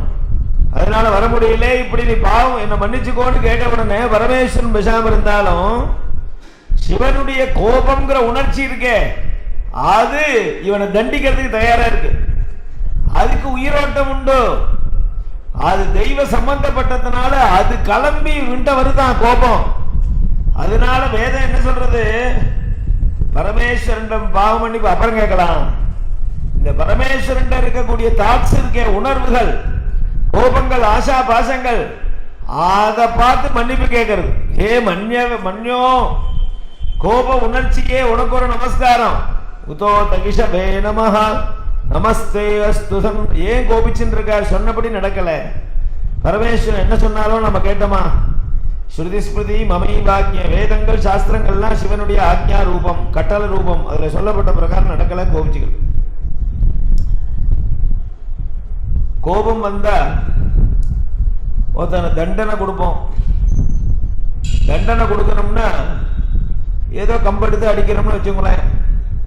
ஒருத்தனை அடிக்கணும்னு நம்ம நினைச்சா கூட அதுக்கும் ஒத்தாசை பண்ண 2 பேர் இருக்கான், பக்கத்துல கம்பு இருக்காது இல்லையா? உடனே இப்படி திரும்பி பார்த்த உடனே நம்மளுடைய மனோபாவத்தையும் சூழ்நிலையும் புரிஞ்சுட்டு கூட இருக்கிற அசிஸ்டன்ட் கம்பு எடுத்து கையில் கொடுத்துருவோம், போட்டு தள்ளு. இப்படி திரும்பி பார்த்தா ஒரு துப்பாக்கியை கையில கொடுக்கலாம், கத்தியை கையில் கொடுக்கலாம். அதே மாதிரி அனுகிரகம் பண்ணணும்னு நினைச்சா கூட யாரோ வந்திருக்கா, ஏதோ டொனேஷன் கேட்டு வந்திருக்கா, விவரம் தெரிஞ்சு இப்படி திரும்பி பார்த்தா உதவியாளராக இருக்கிறவன் ஓஹோ ஏதோ கொடுக்கணும் போல இருக்குன்னு சரியா ஒரு தட்டில் வச்சு பழங்கள், வேஷ்டி, புடவை, அவனுக்கு என்ன கொடுக்கணுமோ ரூபா எல்லாம் ரெடியாக கொண்டு கொடுப்பான். செக் புக்கு, பேனா எல்லாத்தையும் கொண்டு கொடுப்பான் இல்லையா? இது லோகத்தில். நாம ஒருத்தனுக்கு அருள் புரியணும்னு பிரைஸ் கொடுக்கணும்னு நினைச்சாலும் ஒருத்தன் உதவி பண்ணுவான். நம்ம தண்டனை கொடுக்கணும்னு நினைச்சாலும் அதுக்கான மெட்டீரியல் சாமான்கள் எல்லாம் எடுத்து கொடுக்கறதுக்கு ஒருத்தர் இருக்கான்.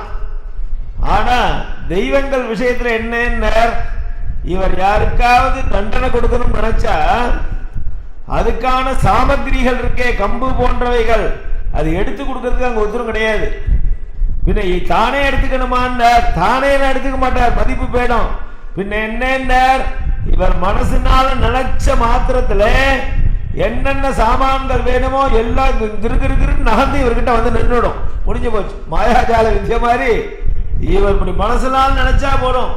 இவனை தண்டிக்கணும் நினைச்ச உடனே இவர் அம்பு எடுத்து வில்ல கோத்து பான பிரயோகம் பண்ணி எதிராளிக்கு அடிக்கணும் நினைக்கிறதுக்கு முன்னாடி கிடுகிடுன்னு தனுசு எழுதும். அது அப்படியே வளர்ந்துக்கும், ஒண்ணுக்கு கட்டிக்கும், 4 இழுத்து கட்டிக்கும். அப்படியே கிட்டக்க வந்து கை கிட்ட வந்து நின்றுடும். இவர் கீழே கூட இருந்து எடுத்துக்க வேண்டிய அவசியம் இல்லை. இப்படி ஆஜாண்டு பாகமா வில்லு வந்து கையில நிற்குமா தண்டிக்கிறதுக்கு தயாரா இல்லையா? அதனால வேதம் என்ன பண்ணிட்டு, பரமேஸ்வரா உன் கோபத்துக்கு ஒரு நமஸ்காரம், உன் பக்கத்துல ஒரு வில்லு வந்து நிக்கிறது பாரு என்ன அடிக்கிறதுக்கு. உதோ தகிஷவே நமஹா நமஸ்தே அஸ்து தன்வனே. இந்த வில்லு அம்பு அதுக்கெல்லாம் ஒரு நமஸ்காரம் அப்படின்னு சொன்னவன்னா அதெல்லாம் அடங்கினதுக்கு அப்புறம் பரமேஸ்வரன் மன்னிப்பு கேட்கிறார். இப்படி 2 வாக்கியத்திலே நம்ம அர்த்தம் முக்கியம் இல்லை, இது மகாமந்திரமா இருக்கிறதுனால இதை வச்சு பிரயோகம் பண்ணலாம்னு சொல்ற. சின்ன சின்ன பிரயோகங்கள், ஒரு 2 வாக்கியத்தை எடுத்துன்னு இத்தனை ஆவர்த்தி திருப்பி திருப்பி ஜபம் பண்ணினா இந்த பலம் கிடைக்கும். சௌந்தர்ய லகரின்னு சொல்லியா, ஒரு ஸ்லோகத்தை வச்சு தனி பிரயோகம், ஒவ்வொரு ஸ்லோகமும் ஒரு மந்திரம். இந்த மந்திரத்தை இத்தனை ஆவர்த்தி ஜபம் பண்ணணும், இந்த பலன் கிடைக்கணும்னு சொன்ன மாதிரி இந்த முதல் மந்திரத்துக்கும் சொல்லியிருக்கார். நமஸ்தே ருத்ரயுத்யஸ்யாஹ புரஸ்சரண சித்ததே ராஜாபத்யம் சரித்வைவ ஜபேத் மந்திரமமும் ததஹ 11 சஹஸ்ராணி ஜரத்காலே நிரந்தரம் பிரதட்சிண நமஸ்காரம் குலதேசஸ்ய பத்யதஹ. 11 தடவை குலதெய்வத்தை பிரதட்சணம் பண்ணணுங்கிற இந்த மந்திரத்தினால உடனே சித்தி ஆகுமா. உனக்கு குலதெய்வம் என்னவோ அந்த குலதெய்வத்தை, குலதெய்வம் இருக்கக்கூடிய ஊர்ல இருக்கிறதா குலதெய்வம். எந்த ஊர்ல குலதெய்வம் இருக்கோ, கிராமமா இருக்கலாம், அந்த கிராமத்துல இருக்கக்கூடியதுதான் குலதெய்வம். இப்ப குலதெய்வத்தா பிரார்த்தனைன்னு இப்ப என்ன பண்றா, கிராமத்துக்கெல்லாம் போக முடியல எங்களால, அதனால அந்த கிராமத்தில் உள்ள அந்த தெய்வத்தினுடைய போட்டோவை ஆத்துக்குள்ள கூடத்துக்குள்ள வச்சு அங்கேயே எல்லாத்தையும் மொட்டை அடிக்கிறா. கூடத்துக்குள்ளேயே உட்காந்துச்சு குழந்தை குலதெய்வ மொட்டை பிரார்த்தனை மாவளக்கு. அந்த தெய்வம் எந்த மண்ணில் இருக்கோ அந்த மண்ணோட சேர்ந்ததான தெய்வம், அந்த பூமி முக்கியம். அங்க போய் இந்த ருத்ர மந்திரத்தை 11 தடவை சொல்லி 11 தடவை பிரதட்சணம் பண்ணணும். இப்படி 11 நாளைக்கு பண்ணினா முதல் மந்திரம் சித்தி ஆயிடும். இப்படியே ஒவ்வொரு மந்திரத்தையும் சித்தி பண்றதுக்கு சொல்ற. யாதே ருத்ர சிவா தனு ரகோராபாபகாஷினி தஜானஸ்தனு வாசந்தமஜாகிரிசந்த. அப்படின்னா 2வது மந்திரத்தினால 4 கால் பிராணிகளுக்கு ஏதாவது வியாதி வந்தா குணப்படுத்துறதுக்காக 2வது மந்திரம். கோசாந்தி கர்மா, குறிப்பா பசுமாட்டுக்கு மங்களங்களை கொடுக்கறதுக்காக ஏற்படுத்தப்பட்டதான மந்திரம். பசுக்கள்லாம் சௌரியமா இருக்க வேண்டாமா லோகத்துல? கோ பிராமணேபியா சுபமஸ்து நித்தியம் லோகா சமஸ்தா சுகினோ பவந்து. எதுவரைக்கும் பசுமாடுகள் சௌரியமா இருக்கார்களோ அது வரைக்கும் லோக சௌரியமா இருக்கும். அதனால பசுமாட்டுக்கு வியாதி வராமல் பாதுகாக்க வேண்டியது மக்களுடைய கடமை. ஒரு வியாதி வந்துட்டா எப்படி மனுஷனுக்கு கஷ்டம் வந்தா ஒரு பரிகாரம் இருக்கோ, சாந்தி இருக்கோ, அதே மாதிரி பசுமாட்டுக்கு வியாதி வந்துட்டா சாந்தி பண்ணணும், இவன் தானே ரட்சிக்கணும். அதனால அந்த 2வது மந்திரம் யாதே ருத்ர சிவா தனுங்கிற மந்திரத்தினால கோசாந்தி கர்மான்னு எடுத்தார். 3வது மந்திரம் யா தகிஷ சிவதமா சிவம் பபூவ தேதனு சிவாசரவ்யாயாத பதஜானோ ருத்ரமிருடயே. ஏதாவது ஒரு ஆயுதங்களால நமக்கு கஷ்டம் ஏற்படுமோங்கிற பயம் இருந்தா அந்த 3வது மந்திரத்தை ஜபம் பண்ணணும். மெட்டீரியல்னால நமக்கு ஆபத்து வருங்கிற பயம் இருக்கும் இல்லையா? வெளியில போறதுக்கு முன்னாடி ஆக்சிடென்ட் ஆயிடுமோன்னு பயமா இருக்கு. ஒரு 1 கிலோமீட்டர் கூட வண்டியில போக முடியல, எவ்வளவு டிராபிக். நம்ம ஒழுங்கா வந்தாலும் எதிராளி வர்றோமோ ஒயர் பூரா உடம்ப பூரா ஒயரை மாட்டின்ட்டு தான் வர. என்ன காலில் ஒயர் இருக்கு, கையில வாக்கில் எங்கேயோ பேசிட்டு இருக்கா. அது ஸ்திரீகள்லாம் இருக்காளே, முகமூடி திருடம் தோத்தான், உள்ளங்கால உச்சங்கால் வரைக்கும் கண்ணு இருக்கா இல்லையான்னு கூட தெரியல, அப்படி போட்டுண்டு இதுக்கு ஒயர் வேற வேலை போடுறது. அவ குரு குருன்னு போற வழி நிதானமே இல்லை, நம்ம பயந்துட்டு இருக்க வேண்டியிருக்கு. இப்படி ஏதாவது சஸ்திரங்களால மெட்டீரியலால ஆயுதம், இதெல்லாம் ஆயுதம் தானே, எதை வேணாலும் ஆயுதமா வச்சுப்பான் பரமேஸ்வரன். அதனால இதே மாதிரி உயிரற்ற ஜட பொருள்களால் நமக்கு ஆபத்து ஏற்படுமோன்னு பயப்படுறவன் கத்தி எடுத்துன்னு குத்த வரான், என்ன பண்ணணும், இந்த மந்திரத்தை ஜபம் பண்ண, குத்த வந்தவன் திரும்பி போயிடுவான். கத்தி எடுத்துன்னு குத்த வர்றவன மூணாவது மந்திரம் ருத்ர மந்திரம் இருக்கே, யாதகிரு சிவதமா சிவம், இதனை ஜபம் பண்ணு. தைரியமா இருக்கணும், கண்ண மூடின்னு சிவனை மனசில் நினைச்சுன்னு இந்த மந்திரத்தை சொல்லு. குத்த வந்தவன் திரும்பி போறானா இல்லையா பார். இல்ல குத்தினாலும் கத்தி மடங்கும், உன் உடம்பு ஒண்ணும் அது கொட்டாப்படி மாதிரி இருப்படி. அப்படியாகுங்கிறார். நடக்குமான்னு நடந்திருக்கேங்கிறார். இந்த மந்திரத்துக்கு பிரயோகம் நடந்துடா. எப்போ இதை பயன்படுத்தினான்னு பரமேஸ்வரனை அடிக்கிறான் அர்த்தம். நேரடியா சண்டை, சிவன் யாரா சண்டைக்கு போவாளா? சண்டை போட தயாரா இருக்கிறதுங்க வேற சுவாமிகள்லாம் இருக்கு. சிவன் சாந்தமூர்த்தியா தட்சிணாமூர்த்தியா மௌனமா இருப்பார். பேசினா இங்கேயா சண்டை வந்துட போறதேன்னு மௌனம் வியாக்கியா தான் அவர். அவர்கிட்டயே சண்டைக்கு போனான் அர்ஜுனன். கிராத வேஷம் போட்டுண்டு வேட வேஷம் போட்டுண்டு அவன் பரமேஸ்வரன் வேடம் மாதிரி வேஷம் போட்டுண்டு பரமேஸ்வரன் சண்டைக்கு போனார் இல்லையா கிராத அர்ஜுனையும். அந்த சமயத்துல அர்ஜுனன் அடிக்கிறான், பரமேஸ்வரன் அடிக்கிற, ரெண்டு பேருக்கும் முஷ்டி யுத்தம் நடக்கிறது. கட்டி பிடிச்சி சண்டை போடுறா. பார்வதி பாத்துறா, அப்பாவும் பிள்ளையுமே சண்டை போட்டு இருக்கேன். இந்த ருத்ர மந்திரத்தை ஜபம் பண்ணணுங்கிற ஒரு கான்செப்ட் ரிஷி சொல்லியிருந்தார். ருத்ர மந்திரத்தை தனியா ஜபம் பண்ணி சிவனை மகிழ்விக்கலான்னு ரிஷி ஒரு கான்செப்ட் கொடுத்திருந்தா கூட இதை நடைமுறைக்கு கொண்டு வந்தவன் அர்ஜுனன். முதல்ல ருத்ரங்களை ஜபம் பண்ணி ருத்ரேகாசி பண்ணினவன் அர்ஜுனன். மகாருத்ரம், அதிருத்ரங்கள், ருத்ராபிஷேகங்கள் போன்றவற்றை நடைமுறை பண்ணி காமிச்சவன் அர்ஜுனன். அர்ஜுனனுக்கு எப்படி தெரியும்? கிருஷ்ணர் தான் கூட இருக்காரு. கிருஷ்ணர் பார்த்தார், அர்ஜுனா நீ என்னமோ பாசுபதாஸ்திரம்லாம் ரொம்ப வருடம் காட்டில் போய் தபஸ் பண்ணி பரமேஸ்வரனை உபாசனை பண்ணி பாசுபதாஸ்திரம்லாம் வாங்கி வந்திருக்கியே. ஆமா, யுத்தம் வரப்போறதுடா, காட்டுல வசிக்கக்கூடிய காலம் முடிஞ்சாச்சு. கேட்டபடி ஒன்றும் தரமாட்டான் துரியோதனன், பூமி இல்ல ராஜ்யத்தை கொடுக்க மாட்டான். குருட்சேத்திர யுத்தம்னு தீர்மானம் ஆக போறது. இப்ப கொஞ்சம் ஞாபகப்படுத்திக்கோ எல்லாத்தையும். அஸ்திர சஸ்திரம்லாம் புத்தியில இருந்து போறாது, ஞாபகத்துல இருக்கணுமே. பரீட்சையும் போது படிச்சதெல்லாம் ஞாபகத்துக்கு வரணும். படிச்சுட்டேன்னு சொன்னா முடிஞ்சு போச்சா? அதனால பாசுபதாஸ்திரம் ஞாபகம் இருக்கான்னு இருக்கேன்னா இங்க சொல்லிக்க அப்படின்னார். வாய்க்கு வந்து சொல்ல ஆரம்பிச்சான், ஒன்னும் ஞாபகம் உனக்கு எனக்கு சம்பந்தம் இல்லைன்னு போயிடும். அந்த வித்தியை ஒண்டி இருக்கே, நீ ஒரு வாரம் டச் பண்ணாம இருந்தா உடனே உனக்கு எனக்கு சம்பந்தம் இல்லை, விலகிடணும். கத்தி மாதிரி தீட்டிகிட்டே இருக்கணும். நன்னா தீட்டி பீரோல வச்சு பூட்டி விட்டான் கத்திய. 3 வருடம் கழிச்சு எடுத்தான், தீட்டின கத்தி தானேன்னா துருபிடிச்சு கிடக்கு, வெண்ணையை கூட வெட்டாது. அப்படி அதே மாதிரிதான் கற்ற கல்வி. அதனால ஐயோ மறந்து போயிடுதே, மகா பாப்பண்டாது. ஒரு வித்தியை தெரிஞ்சுக்காம இருக்கலாம், தெரிஞ்சுட்டு மறந்தா அந்த வித்தியை அவமானப்படுத்துறா மாதிரி பண்ணக்கூடாது, பாப்பம். பாசுபதாஸ்திரமே எவ்வளவு கஷ்டப்பட்டு தெரிஞ்சுட்ட நீ, எத்தனை காலம் ஒரு ரெக்கார்ட் பண்ணி வச்சுக்க கூடாதா? ஒரு வாட்ஸ்அப் குரூப்லயா போட்டு பேக்கப் வச்சுக்க கூடாதா? இல்லையா? நீ எப்படி மறந்து போனேன்? என்ன வழி கிருஷ்ணான்னார். பரமேஸ்வரனுடைய அனுகிரகத்தினால கிடைச்ச அஸ்திரம் இது. அதனால நீ பரமேஸ்வரன்டியே போ. உங்களை உபாசனை பண்ணினேன், பாசுபதாஸ்திரம் உபதேசம் கிடைச்சது, எனக்கு மறந்து போயிடுதுன்னு சொல்லு அப்படின்னார். சரி நீனும் கூட வாழ்ந்தார். கிருஷ்ணனும் அர்ஜுனன் இதெல்லாம் உபாக்கியானத்தில் இருக்கு. ருத்ர மகாத்மியம்னு எழுதியிருக்கா. பட்டபாஸ்கரன் ஒருத்தர் பாஷ்யம் எழுதியிருக்கார், சாயனாச்சாரியர் பாஷ்யம் எழுதியிருக்கார். அதுல உபோத்காரத்துல இதெல்லாம் இருக்கு. அழிச்சுன்னு போனா பரமேஸ்வரன் போனார். பரமேஸ்வரா பாசுபதாஸ்திரம் மறைஞ்சு போயிடுத்து. அதுவா மறந்து போகணும்னா எங்கேயும் போகாது, அஸ்திரத்துக்கெல்லாம் உயிரோட்டம் உண்டுப்பா. நீ என்ன சம்பந்தப்பட்டான வித்தியைகள்லாம் உயிரோட்டமான உத்திகள், அதுக்கே சுயமா செயல்படக்கூடிய தன்மைகள்லாம் உண்டு. அதனால நீ ரொம்ப காலமா அதை பயன்படுத்தாம இருந்ததுனால உங்ககிட்டே விலகிடுத்தோ. சரி இப்போ எங்க இருக்கு சொல்லுன்ற. அது ஒரு இடத்துல ஒளிஞ்சிட்டு இருக்கு, நீ அங்க போய் அந்த வித்தியை உபாசனை பண்ணினா கிடைக்கும். எங்க இருக்குன்ற பக்கத்துல ஒரு சரசு இருக்கு. சரசுனா குளம். அந்த குளத்துல சொன்னார் அங்க போங்கன்னார். அர்ஜுனனும் கிருஷ்ணனும் அந்த குளத்துக்கு போனோம். குளத்துக்குள்ள பாசுபதாஸ்திரம் இருக்கு. ஆனா அந்த குளம் பூரா சர்ப்பம்.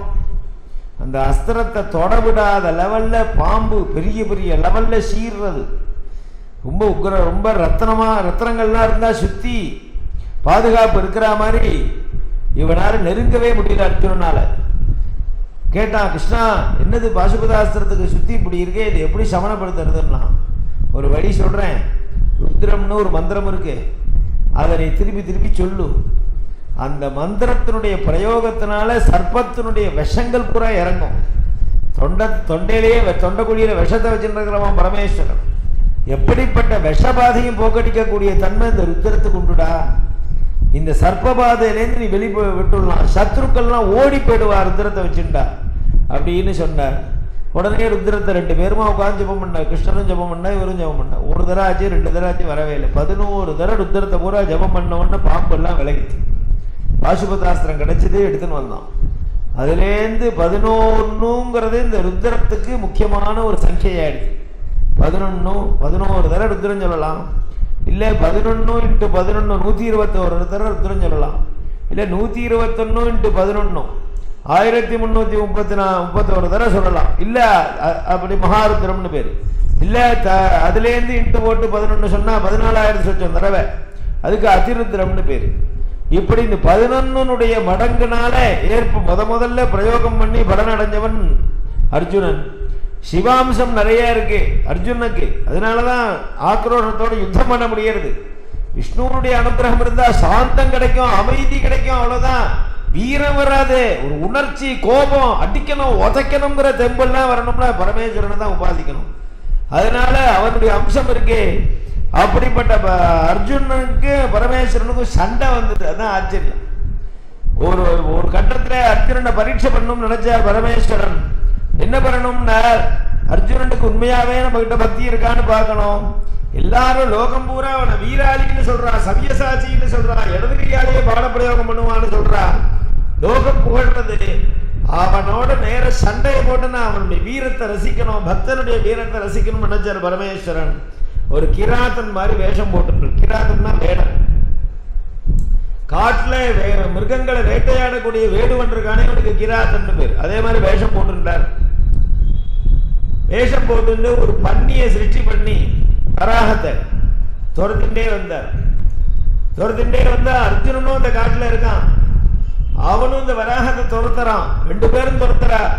ஒரே சமயத்துல இந்த வராகத்துக்கு மேல பான பிரயோகம் பண்ணினார் பரமேஸ்வரன். அம்பு விட்டார், நேரம் அந்த பண்ணி மேல போய் அடிச்சது. அர்ஜுனனுடைய அம்பு வந்து அடிச்சது. 2 பேரும் ஒன்னா சேர்ந்தா. அர்ஜுனனுக்கு பரமேஸ்வரன் தெரியாது, ஒரு வேஷத்தை மாத்திட்டு இருக்காரு. ஏதோ வேடுவன் நினைச்சா அர்ஜுனன் சொன்னா என்ன செய்தது இந்த மிருகம்னா, என்னுடைய பானம் தான் முதல்ல விழுந்ததுன்னா, இல்லை என்னோட பானம் தான் விழுந்ததுன்னார் பரமேஸ்வரன். 2 பேருக்கு வாக்குவாதம் தடிச்சுது. 2 பேரும் கட்டி பிடிச்சி சண்டை போட்டா இல்லையா. இதை ஒரு சரித்திரமா எழுதியிருக்கான் புஸ்தகத்துல. இதுக்கும் இந்த ருத்ரத்துக்கும் என்ன சம்பந்தம்னா, அப்படி சண்டை போடும்போது கவலைப்பட்டாலாம். யாருன்னார் பார்வதி. அப்பாவும் பிள்ளையும் ஒருத்தர வீட்டுக்குள்ள சண்டை போட்டுன்னா யார் கவலைப்படுவா? பெத்த தாயார் தான் கவலைப்படுவா. ஒரு பக்கம் ஆத்துக்காரர், ஒரு பக்கம் புள்ள. 2 பேரும் சமாதானமா போகணுமேனு அம்மா கவலைப்படுற மாதிரி பார்வதி கவலைப்பட்டா. என்ன பண்ண முடியும்? உள்ள புகுந்து 2 பேரையும் சண்டையை விளக்க முடியுமா? என்ன பண்றதுன்னு தெரியல. அந்த சமயத்துல தான் இந்த மந்திரம் பார்வதிக்கு ஞாபகம் வரும். யாதகிஷு சிவதமா சிவம் பபூவதே தனுஹு சிவாச்சரவ்யாயாத பதஜானோ ருத்ரமிருடய. இந்த மந்திரத்தை மனசனால ஜபம் பண்ணினாலாம். பல ஆவர்த்தி ஜபம் பண்ண இந்த மந்திரம் என்ன பண்றது? அர்ஜுனனுடைய அம்புகளாலே பரமேஸ்வரனுக்கு அடிபடாமல் காப்பாத்தல். மெட்டீரியலால எந்த ஒரு ஆபத்தும் ஏற்படாது இந்த மந்திரத்தை ஜபம் பண்ணிட்டே இருந்தா. இது அங்க பதிவு பண்ணப்படுறது அந்த கிராதார்த்தினிங்கிற புஸ்தகத்துல. அதனால இந்த மந்திரம் யாதகிட்டு சிவதமா சிவம்.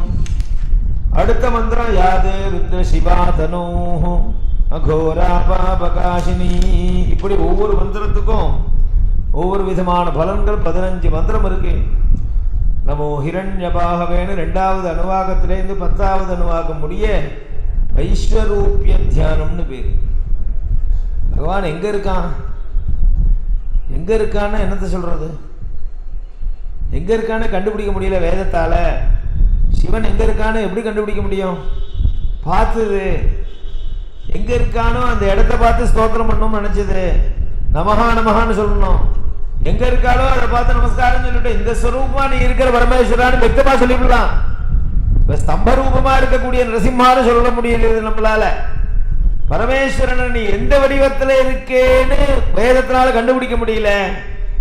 அதுக்காக வேதம் என்ன பண்ணிட்டு உலகத்துல எத்தனை வடிவங்கள் உண்டோ, எத்தனை ரூபங்கள் உண்டோ, ஸ்தாவரம் ஜங்கமம் அத்தனை வடிவங்களாகவும் பகவான ஸ்தோத்திரம் பண்றது. அத்தனை நமஹா நமோ ஹிரண்யபாகவே சேனான்யே திசாஞ்சபதஜே நமஹ.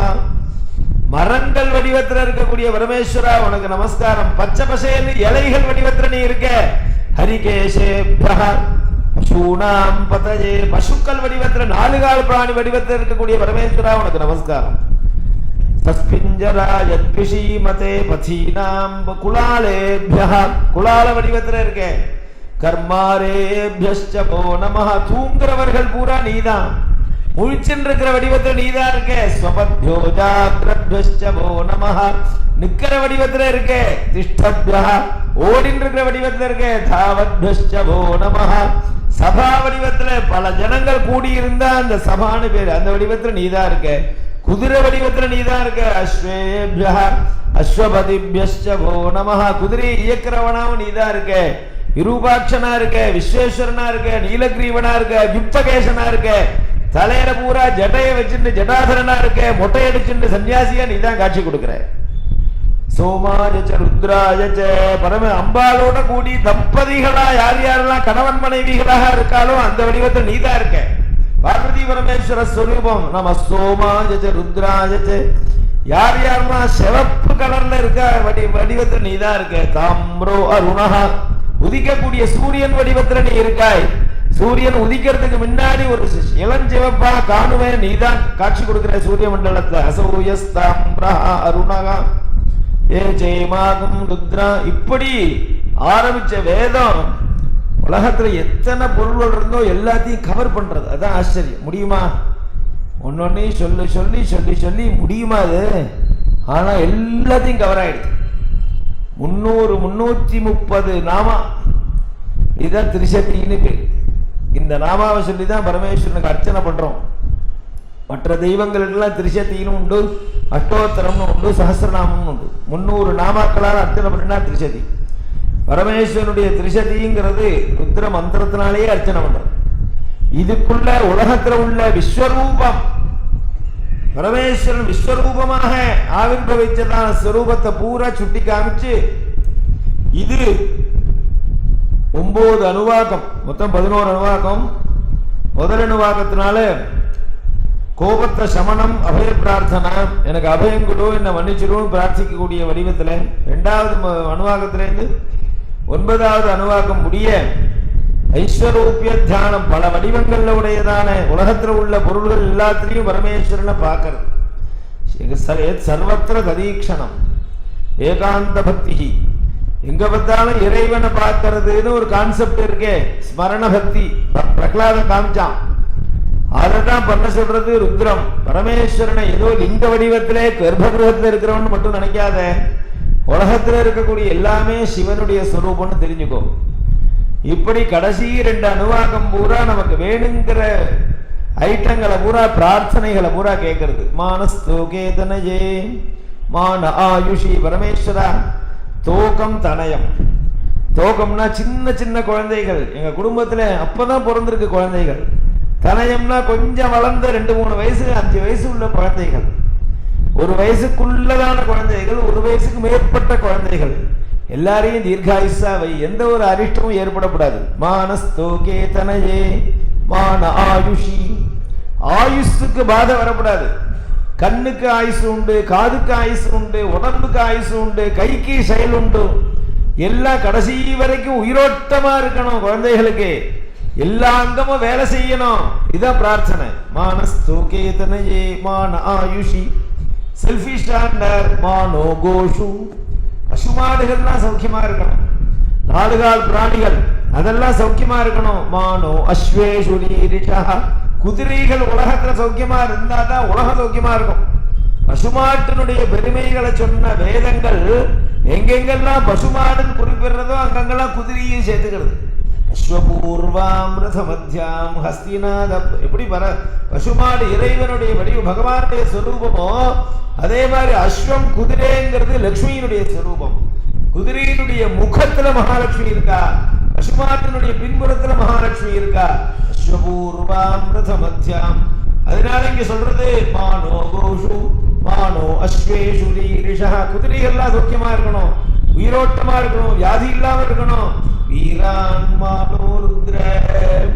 வீரர்களாக இருக்கிறவர்களா சௌக்கியமா இருக்கணும். தேசத்தை பாதுகாக்கக்கூடிய வீரர்கள், ஒரு தேசத்தையே பாதுகாக்கக்கூடிய வீரர்கள் இருக்கார்களே அவர்கள்லாம் சௌக்கியமா இருக்கணும். ருத்ரம் ராசிகள். வீரான் மானோ ருத்ரபாமிதோவதி அவிஷ்ணந்தோ நமஸ்மானோ மகாந்தம். எத்தனையோ மகான்கள் உலகத்துல, ஒவ்வொரு சப்ஜெக்ட்லயும் ஒவ்வொருத்தர் மகானா இருக்கா. எல்லாருமே நம்ம உலகத்துக்கு தேவை. அவர்கள்லாம் நீண்ட தீர்காயுஷா இருக்கணும். யாருமே அல்பாயுஷ்ல பயணப்படாது. மகான்களுக்கெல்லாம் கஷ்டங்கள் வரப்படாது. மானோ மகாந்தம் உதமானோ அர்பகம். குழந்தைகள் சௌரியமா இருக்கும். குழந்தைகள் தேசத்துல மரிச்சா மகாதோஷம்னு அர்த்தம். ஒரு குடும்பத்துல ஒரு குழந்தைக்கு மரணம் சம்பவிச்சா அந்த குடும்பம் பெரிய தோஷத்துல மாட்டிட்டு இருக்குன்னு அர்த்தம். அப்படிப்பட்ட நிலைமையே வரப்படாது. அதனாலதான் வால்மீகி ராமாயணத்தை ராமராஜ்யத்தை வர்ணிக்கும் போது நச்ச பாலாஹா பிரியந்தேன்னார். ராமருடைய ராஜ்யத்துல சின்ன வயசுல செத்து போறதுங்கிற கான்செப்டே கிடையாது. குழந்தைகளுக்கே மரணம் வராது. அதனால குழந்தைகள் யார் வீட்டு குழந்தைகளா இருந்தாங்க, யார் பெற்ற குழந்தைகளா இருந்தான்னு உதமானோ அர்பகம். குழந்தைகள் சௌக்கியமா இருக்கணும். மான உக்ஷந்தம். யார் யாரெல்லாம் வயத்துல கர்ப்ப வடிவத்தில் இருக்கக்கூடிய குழந்தைகளோ மான உக்ஷிதம். பிறக்க போறவர்கள், பிறந்தவர்கள். மானோவதி பிதரம். என்னுடைய தந்தை சௌக்கியமா இருக்கணும். இண்டிவிஜுவலா கடைசியில ஒரு லைன் கேட்டு வச்சு, எங்க அப்பா அம்மா சௌரியமா இருக்கணும். மானோவதி பிதரம். இப்படியே இவன் ஏதோ பெரிய தேசபக்தன் மாதிரி இப்படியே ஓவர் வியூவா பிரார்த்தனை பண்ணிட்டு கடைசியில செட்பிஷ்ல கொண்டு முடிச்சுடுறது. மானோவதி பிதரம். என்ன பெத்த தகப்பனார் இருக்காரு. பஞ்சைத்தே பிதரஸ்மிதாக. ஒவ்வொருத்தருக்கும் 5 தகப்பனார் உண்டு. ஜனிதாஜ உபநேதாத யஸ்ஸ வித்யாம் பிரயச்சதி அன்னதாதா பயத்ராதா பஞ்சைதே விதரஸ்மிருதாக. இவனை பெத்த தகப்பனார் ஒருத்தர். எவன் ஒருவன் இவனுக்கு உபநயனம் பண்ணி நல்ல ஒரு குருவிட்ட கொண்டு போய் அழைச்சி கொண்டு வர்றானோ அவன் ஒரு பிதா. எவன் கல்வி அறிவை போதிக்கிறானோ, சத்தியத்தையை போதிச்சு நல்ல வழியை காமிக்கிறானோ அவன் ஒரு தகப்பனார். எவன் ஒருவன் அன்னம் போட்டு இவனை வளர்க்கிறானோ அவன் ஒரு தகப்பனார். எவன் ஒருவன் மகாபயத்திலேருந்து ஆபத்திலேருந்து இவனை காப்பாற்றுறானோ அவன் ஒரு தகப்பனார். இப்படி 5 விதமான தகப்பனார் உண்டு. 5 பேரும் சௌக்கியமா இருக்கணும். மானோவதி பிதரம் மோத மாதரம். எங்க தாயார், என்ன பெத்த தாயார் தீர்காயுசா இருக்கணும், சந்தோஷமா இருக்கணும். மோத மாதரம் பிரியாமானஸ்தனுவோ ருத்ரரிஹே ருத்ரா மாரீரிஷா. எந்த ஒரு குறையும் விடாம காப்பாத்து. கடைசியில பிரார்த்திக்கிறதே ருத்ரம் முடியும் போது, பரமேஸ்வரா நீ நினைச்சா 3 விதமா தண்டிப்ப இல்லையா. கெடுதல் பண்ணுவான்னா என்ன மாதிரி அவன் கெடுதல் பண்ணலான்னு நமக்கு தோணும் இல்லையா. நமக்கு வேண்டாதவன் நமக்கு கெடுதல் பண்ணலான்னா நம்ம உடனே யோசிப்போம். இவன் நமக்கு என்ன விதத்துல இடைஞ்சல் பண்ணலாம்னு யோஜனை பண்ணி ஒரு கிளிப்ஸ் வச்சிருப்போம். இந்த சோர்ஸ்ல இவன் கெடுதல் பண்ணலான்னு. அதே மாதிரி பரமேஸ்வரனும் ஒண்ணு வச்சிருக்காராம். ஒருத்தர் தண்டிக்கணும்னா 3 சோர்ஸ் தான் வச்சிருக்கார். லோகத்தை தண்டிக்கணும்னா இந்த 3 விதமா தான் பரமேஸ்வரன் நீ தண்டிப்ப. இந்த 3 விதமா என்ன தண்டிக்காத. என்ன 3 விதம்னா, ஏஷாமன் நம்பாதோ வருஷமிஷமஹா. அன்னத்துல போய் கை வச்சிருவார். உணவு தானியத்துல போய் பரமேஸ்வரன் கை வச்சிருவானா. தேசமானது தர்மத்தை மீறி தேசம் செயல்பட்டா, ஜனங்கள்லாம் தர்மத்தை மீறின்றார்கள், சத்தியத்தை மீறி செயல்பட்டார்கள்னா தெய்வம் தண்டிக்கும், லோகத்தையே தண்டிக்கும். ஒரு குடும்பம் தர்மத்தை மீறி செயல்பட்டா குடும்பத்தை தண்டிக்கும். ஒரு ஊர் அப்படி செயல்பட்டா, அதர்மமா செயல்பட்டா ஊரை தண்டிக்கும். தேசமே செயல்பட்டா தேசத்தையே தண்டிக்க ஆரம்பிச்சிடும் தெய்வம். சிவன் எப்படி தண்டிப்பார்னா, உணவு தானிய உற்பத்தியே இருக்காது. உணவு பஞ்சம் ஏற்படும். அந்நம்பாதோ வருஷம் அப்படி பண்ணிடாதே. நிறைய உணவு தானியங்கள் கிடைக்கணும், சாப்பிடக்கூடிய வஸ்துக்கள் சமர்த்தியா இருக்கணும் எங்க தேசத்திலையும் எங்க குடும்பத்திலையும் எங்க நகரத்திலையும். வாதோ வருஷம். இரண்டாவது தண்டனை என்ன? காற்று மூலமா தண்டிப்பாருங்க. நினைச்சா என்ன வர்த்தா போயில வார்த்தா போய் வந்துடும், இல்ல காத்தே அடிக்காது. ஃபேன் போடுன்னு முத்துமணி மாமாட்ட 10 தடவை சொல்லணும். அவர் யாரோ ஒரு பையனை அஞ்சு சுவிட்ச போடுவார், ஆஃப் பண்ணுவார், அது சுத்தவே சுத்தாது. ஏதோ ஒண்ணு நினைச்சா காத்து வரும், நினைச்சா காத்து வராது. எல்லாம் பகவானுடைய சங்கல்பமா. காத்துங்கிறது நினைச்சா புயல் காத்தா அடிக்கிறதோ, காத்தே இல்லைன்னா என்ன பண்ண முடியும்? காத்தே இல்லை. எங்க காத்து சஞ்சரிக்கணுமோ சஞ்சரிக்காது. உடம்புக்குள்ள காத்து போனா உயிரோட வாழலாம், உடம்புக்குள்ள காத்து போகலைன்னா செத்து போயிடுவான். இவர் பகவான் தான் தீர்மானம் பண்றார். இந்த காத்து உடம்புக்குள்ள சஞ்சரிக்கணுமா வேண்டாமான்னு சங்கல்பிக்கிறோம் பரமேஸ்வரன். அதனாலதான் ஆயுஷ கொடுக்கிறவன் பேரு அவனுக்கு. அதனால இந்த காற்றுங்கிற ஒரு பெரிய ஒரு சாதனத்தை வச்சுட்டு இருக்கே, அது மூலமா தண்டிக்கிறதுக்கு எங்களெல்லாம் தண்டிச்சிடாத. சரியான முறையில காற்று வீசணும். மூணாவது என்ன ஆயுதம் வச்சுருக்கார்? வருஷமிஷபக மழை. இந்த மழை பெய்யறதுங்கிறது இருக்கே, மழை மூலமா ஜலசமிருத்திங்கிறது பகவானுடைய அனுகிரகம் இருந்தா தான் சாத்தியம்.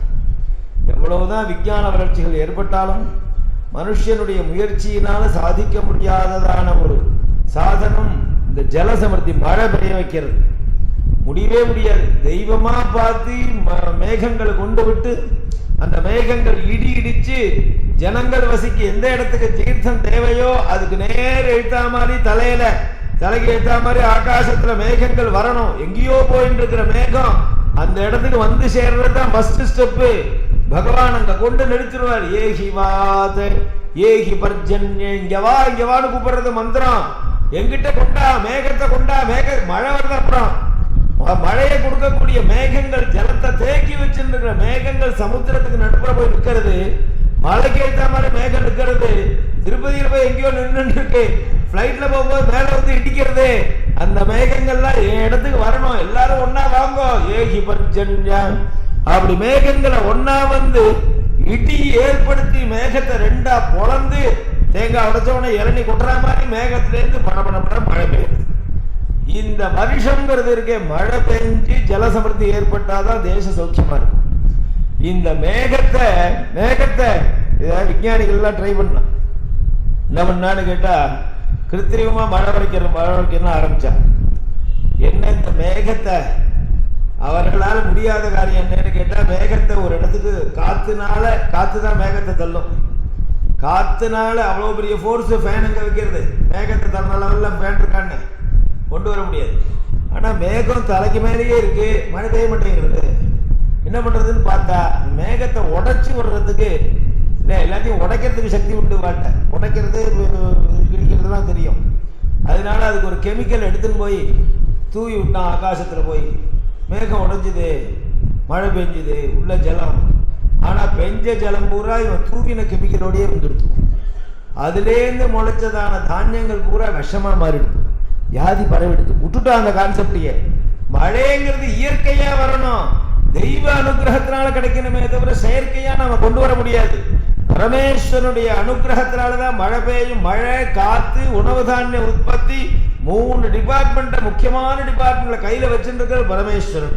எந்த தேசத்திலே சிவாலயங்கள் பராமரிக்கப்படுறதோ, எந்த இடத்துல சிவன் உபாசிக்கப்படுறாரோ, எந்த இடத்துல சிவனானவன் சந்தோஷமாக வழிபடப்படுகிறாரோ, அங்க இந்த 3க்கும் தட்டுப்பாடே இருக்காது. ஏஷாமன் நம்பாதோ வருஷமிஷ வஸ்தே யோதச. இப்படி ருத்ரம் சொல்லி முடிச்சது. அதனால மகாமந்திரம் ருத்ரம். அதுக்கப்புறம் சமக்கம்னு ஒண்ணு இருக்கு. இந்த ருத்ரத்துக்கே இத்தனை நேரம் ஆயிடுச்சு.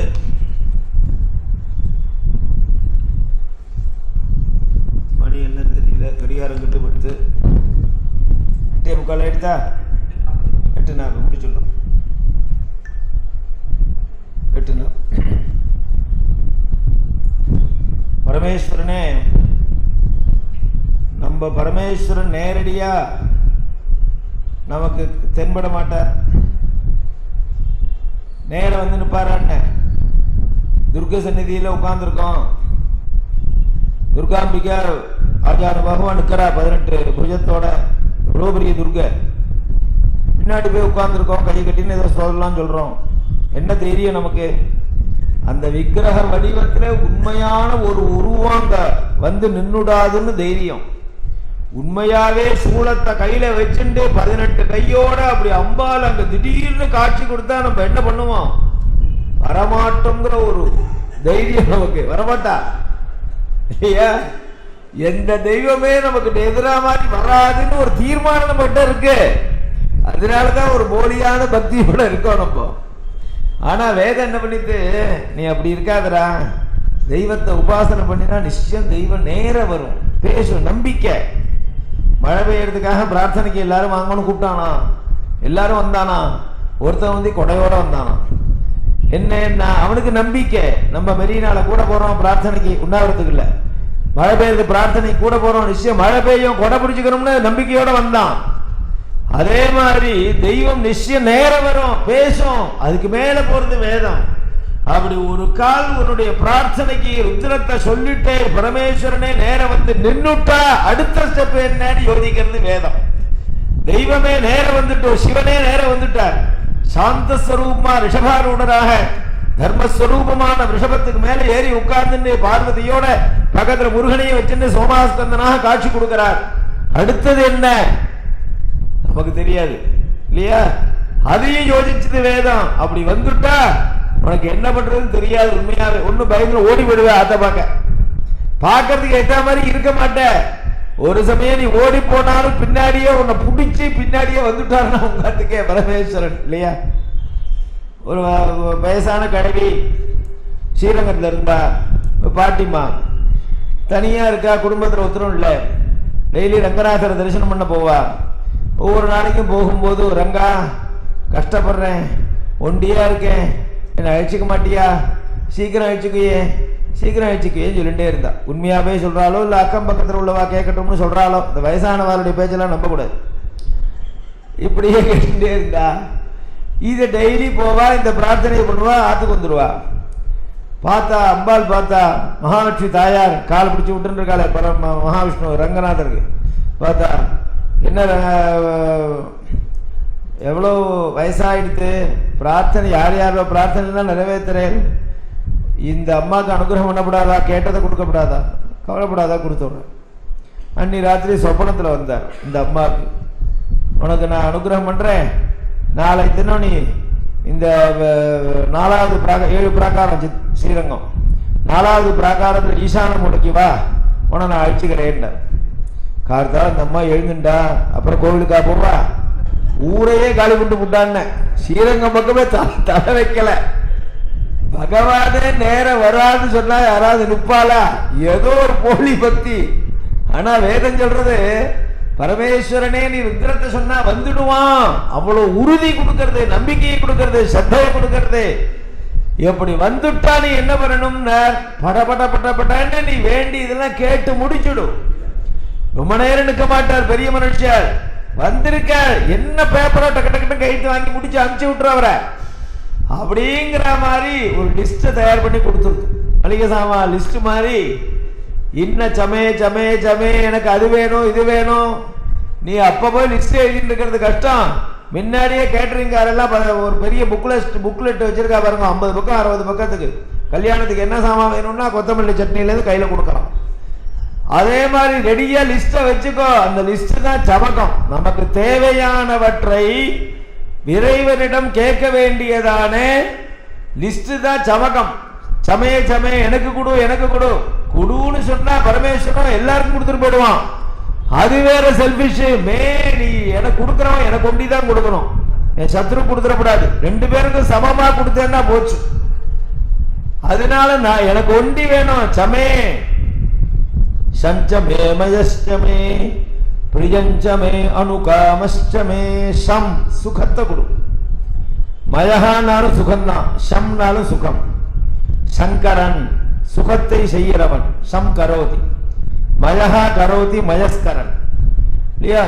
இந்த சுகம்ங்கிறது இந்த லோகத்துல நமக்கு கிடைக்கக்கூடிய சுகங்கள். நம்ம செத்ததுக்கு அப்புறம் சொர்க்கத்துல சில சுகம் கிடைக்கும், அடுத்த ஜென்மால சில சுகங்கள் கிடைக்கும். அந்த சுகத்துக்கெல்லாம் மயகான்னு பேர். பரமேஸ்வரா நான் உயிரோடு இருக்கிற வரைக்கும் சௌக்கியமா இருக்கணும், செத்தப்புறமும் சௌக்கியமா இருக்கணும். சமாதியில வந்து அடி வாங்கக்கூடாதுன்னா செத்தப்புறமும் நான் சௌக்கியமா இருக்கணும். சஞ்சமே பயச்சமே, இந்த லோகத்திலையும் நான் சௌக்கியமா இருக்கணும், மயஹா பரலோகத்தையும் சௌக்கியமா இருக்கணும். பிரியஞ்சமே, எல்லாரும் என்கிட்ட பிரியமா இருக்கணும், நானும் எல்லாத்தையும் பிரியமா இருக்கணும். இதுதான் இறைவன்கிட்ட கேட்கணும். பகவான்கிட்ட என்ன கேட்கணும்? பிரியம். எல்லாத்தையும் ஒரு பிரியம்ங்கிற ஒரு வஸ்து எல்லாத்தையும் சுபாவமாவே இருக்கு, இயற்கையாவே இருக்கு. நாம் அது வெளிப்படுத்த வேண்டியதுதான் பாக்கி. பிரியஞ்சமே அனுகாமஸ்டமே காமஸ்டமே, நிறைய ஆசைப்படணும்னா அது வேணும் இது வேணுங்கிற ஆசைகள் இருந்தா தான் அனுபவிக்க முடியும். அனுபவிச்சாதான் சுகங்கள் கிடைக்கும். அந்த ஆசைகள்லாம் தர்மத்துக்கு உட்பட்டதான ஆசைகளா இருக்கணும்.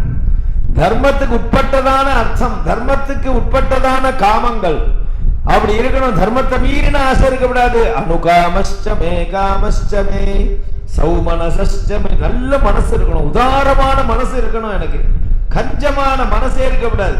நிறைய கொடுப்பான் சார், பெரிய மனசு அப்படின்னு எல்லாரும் வாழ்த்தணும், வாரி வாரி கொடுக்கணும், தானங்கள் பண்ணணும். ஒரு சின்ன ஒரு டம்ளர் தீர்த்தம் கொடுத்தா கூட பெரிய பாத்திரத்துல கொண்டு வந்து அடுக்கோட அவன் முன்னாடி வச்சிடணும், கண்ணுக்குட்டி வைக்கிற மாதிரி குடின்னு.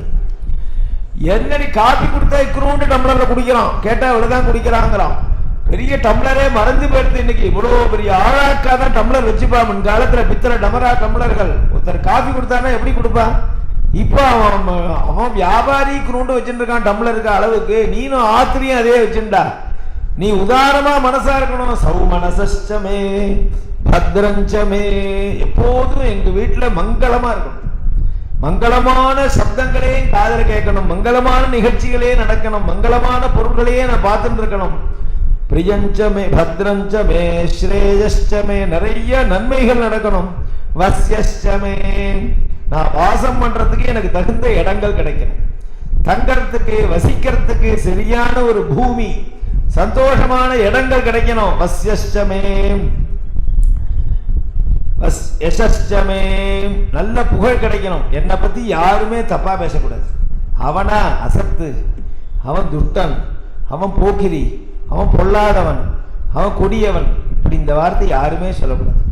எல்லாரும் என்னை பத்தி நல்ல வார்த்தையை சொன்னா சொல்லட்டும், இல்ல அப்படியான்னு கேட்டு இருக்கணுமே தவிர சத்தத்துக்கு அப்புறம் கூட என்னை பத்தி ஒருத்தரும் தூஷிக்கப்படாது.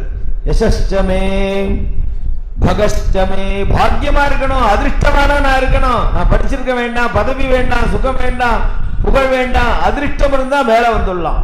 நல்ல அதிர்ஷ்டசாலி சார் இவன், ஒண்ணுமே படிக்கல, பெரிய போஸ்டா வந்துட்டான் பார், 4வது பயிலானா இந்த பயம் எப்படி இருந்தா இன்னைக்கு தெரியும், இன்னைக்கு மந்திரி போஸ்ட் கிடைச்சாச்சு, அதுதான் அதிர்ஷ்டம். பகஷ்டமே பத்ரஞ்சமே ஸ்ரேயஷ்டமே வஸ்யஷ்டமே யசஷ்டமே பகஷ்டமே திரவிணஞ்சமே. நிறைய நான் எந்த தேசத்துல வசிச்சாலும் அந்த தேசத்துல என்ன பணம் செல்லுபடியாகுமோ அந்த திரவினம் எனக்கு கிடைக்கணும்.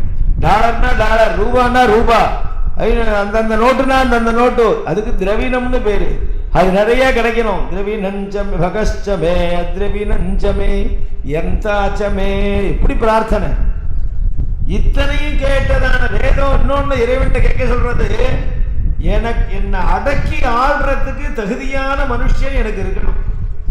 நான் வேலை செய்யணும்னு நினைச்சா கூட எனக்கு அதிகாரியா மேலதிகாரியா என்ன கண்ட்ரோல் பண்றவன் நல்லவனா இருந்தா தான் நான் செயல்பட முடியும். குடும்பத்திலேயோ தொழில் பண்ணக்கூடிய இடங்கள்லயோ வாழ்க்கையிலையோ என்ன எந்தாதான் ஒருத்தர் இருக்கணும், ஒருத்தருடைய கஸ்டடியில நான் இருக்கணும். நானா சுதந்திரமா இருக்கக்கூடாது. எந்தாச்சமே தர்த்தாச்சமே, எத்தனை சுமைகள் வந்தாலும் தாங்கக்கூடிய தர்த்தாவா இருக்கணும், சுமதாங்கியா நான் இருக்கணும். எத்தனை பேர் வரட்டும் என்கிட்ட, உன்னையே நம்பி வந்துட்டேன், என்னை காப்பாத்து, நான் பாத்துக்கிறேன்டா, கவலைப்படாத, எங்க ஆத்துல வந்து தங்கு, நான் சாப்பாடு போடுறேன். பந்துக்கள் எத்தனை பேர் கஷ்டப்பட்டாலும் தன்னாத்திர அடக்கலம் கொடுக்கணும். தன்னை சேர்ந்தவன் என்ன ஆபத்துனாலும் இவன் தாங்கணும், அவனுடைய கஷ்டத்தை துக்கத்தை தாங்கணும். தர்த்தாச்சமே க்ஷேமஷ்டமே திருதிஷ்டமே விஸ்வஞ்சமே, உலகம் பூரா சௌக்கியமா இருக்கணும். மகஷ்டமே மகா உத்தவ உற்சவா, நிறைய உற்சவங்களும் மங்கள காரியங்களும் நடந்துட்டு இருக்கணும். விஸ்வஞ்சமே சம்பிச்சமே, சம்பித்துனா நல்ல அறிவு, எப்போ எதை செயல்படுத்தணும், எதை பேசணும், எதை பேசக்கூடாது, எதை பார்க்கணும், எதை பார்க்கக்கூடாது, எங்க போகணும் போகக்கூடாதுங்கிற சரியான சம்பித்து ஞானம் எனக்கு ஏற்படும். சம்பிச்சமே ஞாத்திரஞ்சமே சூஷ்டமே பிரசு, எதிராளி எல்லாம் சத்ருக்கள்னா என்னை பார்த்தவொன்னா ஓடி போயிடணும். சூஷ்டமே பிரசூஷ்டமே அமிர்தஞ்சமே. எனக்கு மரணமற்றதான தன்மைகள், அதாவது எதுவரைக்கும் எனக்கு மரணம் கிடையாதுன்னு தலையில எழுத்தி இருக்கோ, 86 வயசோ 116 வயசோ 70 வயசோ எனக்கு தெரியாது, அது வரைக்கும் நான் ஜீவிக்கணும். அதுக்குள்ளே எனக்கு மரணம் வரக்கூடாது. அமிர்தஞ்சமே அயக்ஷ்மஞ்சமே. யக்ஷ்மம்னு அந்த வியாதிகள் எனக்கு வரக்கூடாது, மகாரோகங்கள் வரவே கூடாது. அனாமயச்சமே, எந்த வியாதியும் வரக்கூடாது. வியாதி வந்தா போச்சு. அனாமயச்சமே ஜீவாதுஷ்டமே. ரொம்ப அபூர்வமான பதம் இந்த பதம் இருக்கே.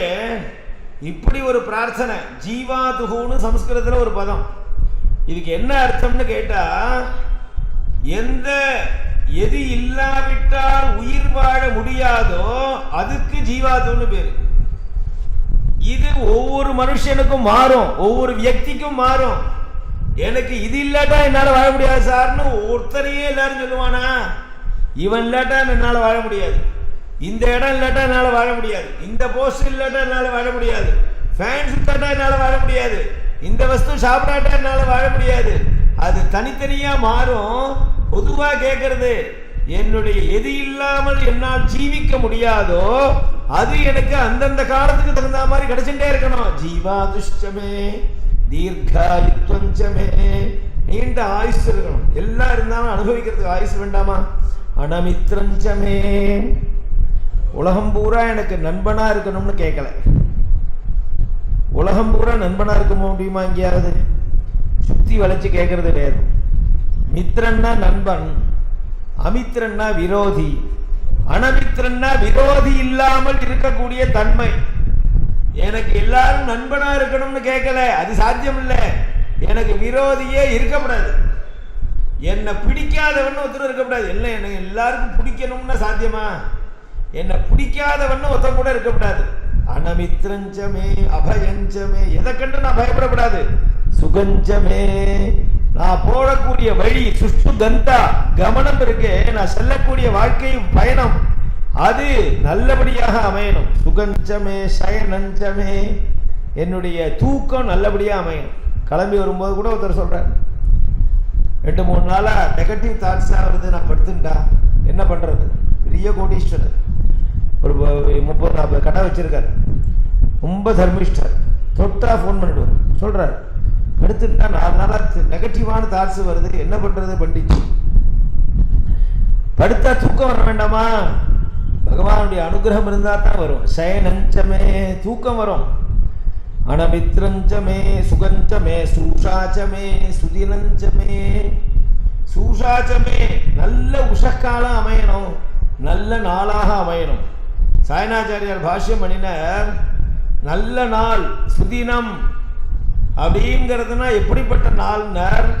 வேதங்கள்லையும் சாஸ்திரங்கள்லையும் சொல்லப்பட்ட பிரகாரம் கார்த்தால் எழுந்துக்கிறதுலேருந்து ராத்திரி படுத்துக்கிற பர்யந்தம் பிராதஸ்நானம், சந்தியோபாசனம், தேவதா பூஜனங்கள், அதிதி சத்காரங்கள், அப்படி ஒரு நாள் பூரா இவன் வாழ்ந்தா அந்த வாழ்க்கை தான் சுதினமா. இப்படிப்பட்ட தினங்கள் எனக்கு கிடைக்கணும். என்னுடைய நாள் பூரா தெய்வ சம்பந்தப்பட்டதாகவே போகணும்.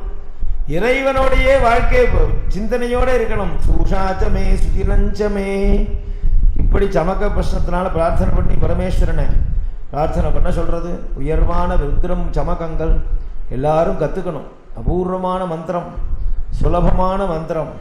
எல்லாரும் சொல்லி கொடுக்கறதுக்கு தயாரா இருக்கா? வந்து கத்துக்க மாட்டேங்கிறா. உபநயனான எல்லாருமே இந்த ருத்ரஞ்சமகம் பகுதியை கத்துக்கலாம். இல்லை தான் கத்துக்காட்டாலும் யாராவது கத்துண்டவாளை விட்டு சிவன் சன்னதியில வச்சு சொல்ல சொன்னாலும் இவாளுக்கு பலம் கிடைக்கும். ருத்ரன் தெரிஞ்சவர்களை கூப்பிட்டு அபிஷேகம் நடக்கும்போது நீங்க ருத்ரன் சொல்லுங்கோ அப்படின்னு சொல்லி அவளை ஏற்பாடு பண்ணினாலும் பலங்கள் உண்டு. சிவராத்திரி வரப்போறது. பரமேஸ்வரனுடைய சன்னதி அர்த்தநாரீஸ்வர சாநித்தியமாக பிரகாசிக்கிறாருங்க.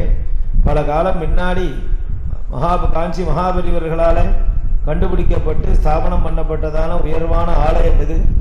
ரொம்ப வருஷமா முறையான முறையில பூஜைகள்லாம் நடத்தப்பட்டு வருது. வேதங்களை அத்தியனம் பண்ணி சிகா பஞ்சகச்சத்தோட ஆச்சாரமா இருக்கிறவர்கள் பூஜைகள் பண்றார்கள். வைதிக தர்மத்தோட பரிபாலனை பண்ணக்கூடிய கோவில், நல்ல நிர்வாகர்கள். திருப்பணி எல்லாம் நடந்து ராஜகோபுரங்கள்லாம் திருப்பணி ஆயின்னு இருக்கு. பின்னாடி அஷ்டாதச புஜத்தோட கூட, அதான் முத்துமணி மாமா பேசும்போது சொன்னார், அந்த சிவலிங்கம் கிடைச்சிது, உள்ளே கொண்டு போய் பிரதிஷ்டை பண்ணணும் அப்படின்னு ஆச்சாரியால் சொன்னா. நீங்கள் வந்து பிரதிஷ்டை பண்ணின உடனே அம்பாள்னு கேட்டாலாம், பின்னாடி பார்த்துக்கலாம் பின்னாடினாலாம். ஆச்சாரியார் பரமாச்சாரியார் அம்பாள்னாலாம், பின்னாடினாலாம், பின்னாடியே அம்பாள் இருக்கான். அவர் சொன்னது காலம் பின்காலத்தில் பார்த்துக்கலாம். இப்போ சுவாமி பிரதிஷ்டை பண்ணி சொல்லியிருக்கலாம் இல்லையா? ஞானிகளுடைய வார்த்தைகள்லாம் பல அர்த்தத்தை கொடுக்கும், பகவத்கீதை மாதிரி. அதனால வார்த்தை சத்தியமாயிடுதுங்கிற மாதிரி அஷ்டாதச புஜையோட கூட புஜத்தோட அம்பாள் இங்கே பிரகாசிக்கிறார். இந்த ஒரு உத்தமமான க்ஷேத்திரத்தில் மாதம் நம்ம வைதிக ஸ்ரீ சார்பாக இந்த சந்தேக நிவாரணிங்கிற ஆன்மீக விளக்க கூட்டம் பல வருஷமாக நடத்திட்டு இருக்கோம். ஏதோ ஒரு ஞாயிற்றுக்கிழமையில இங்கே வந்து கூடி இப்படி தர்ம விசாரம் பண்ணுறது, தர்மசாஸ்திரத்தை பற்றி பேசுறது, கேள்விகளுக்கெல்லாம் பதில் சொல்கிறது நடந்துட்டுருக்கு. இந்த சத்சங்கத்தினால பகவான் சந்தோஷத்தை அடைஞ்சு இதில் கலந்துட்ட இன்றைய தினம் கலந்துட்ட அத்தனை பக்தர்களுக்கும் அர்த்தநாரீஸ்வரரும் துர்காம்பியும் பூர்ணமான ஆயுசு ஆரோக்கியம் மனசந்தோஷம் எல்லாத்தையும் கொடுத்து ரட்சித்து தொடர்ந்து சத்சங்கத்தை ஈடுபடுத்தணும் பிரார்த்திச்சுக்கிறோம்.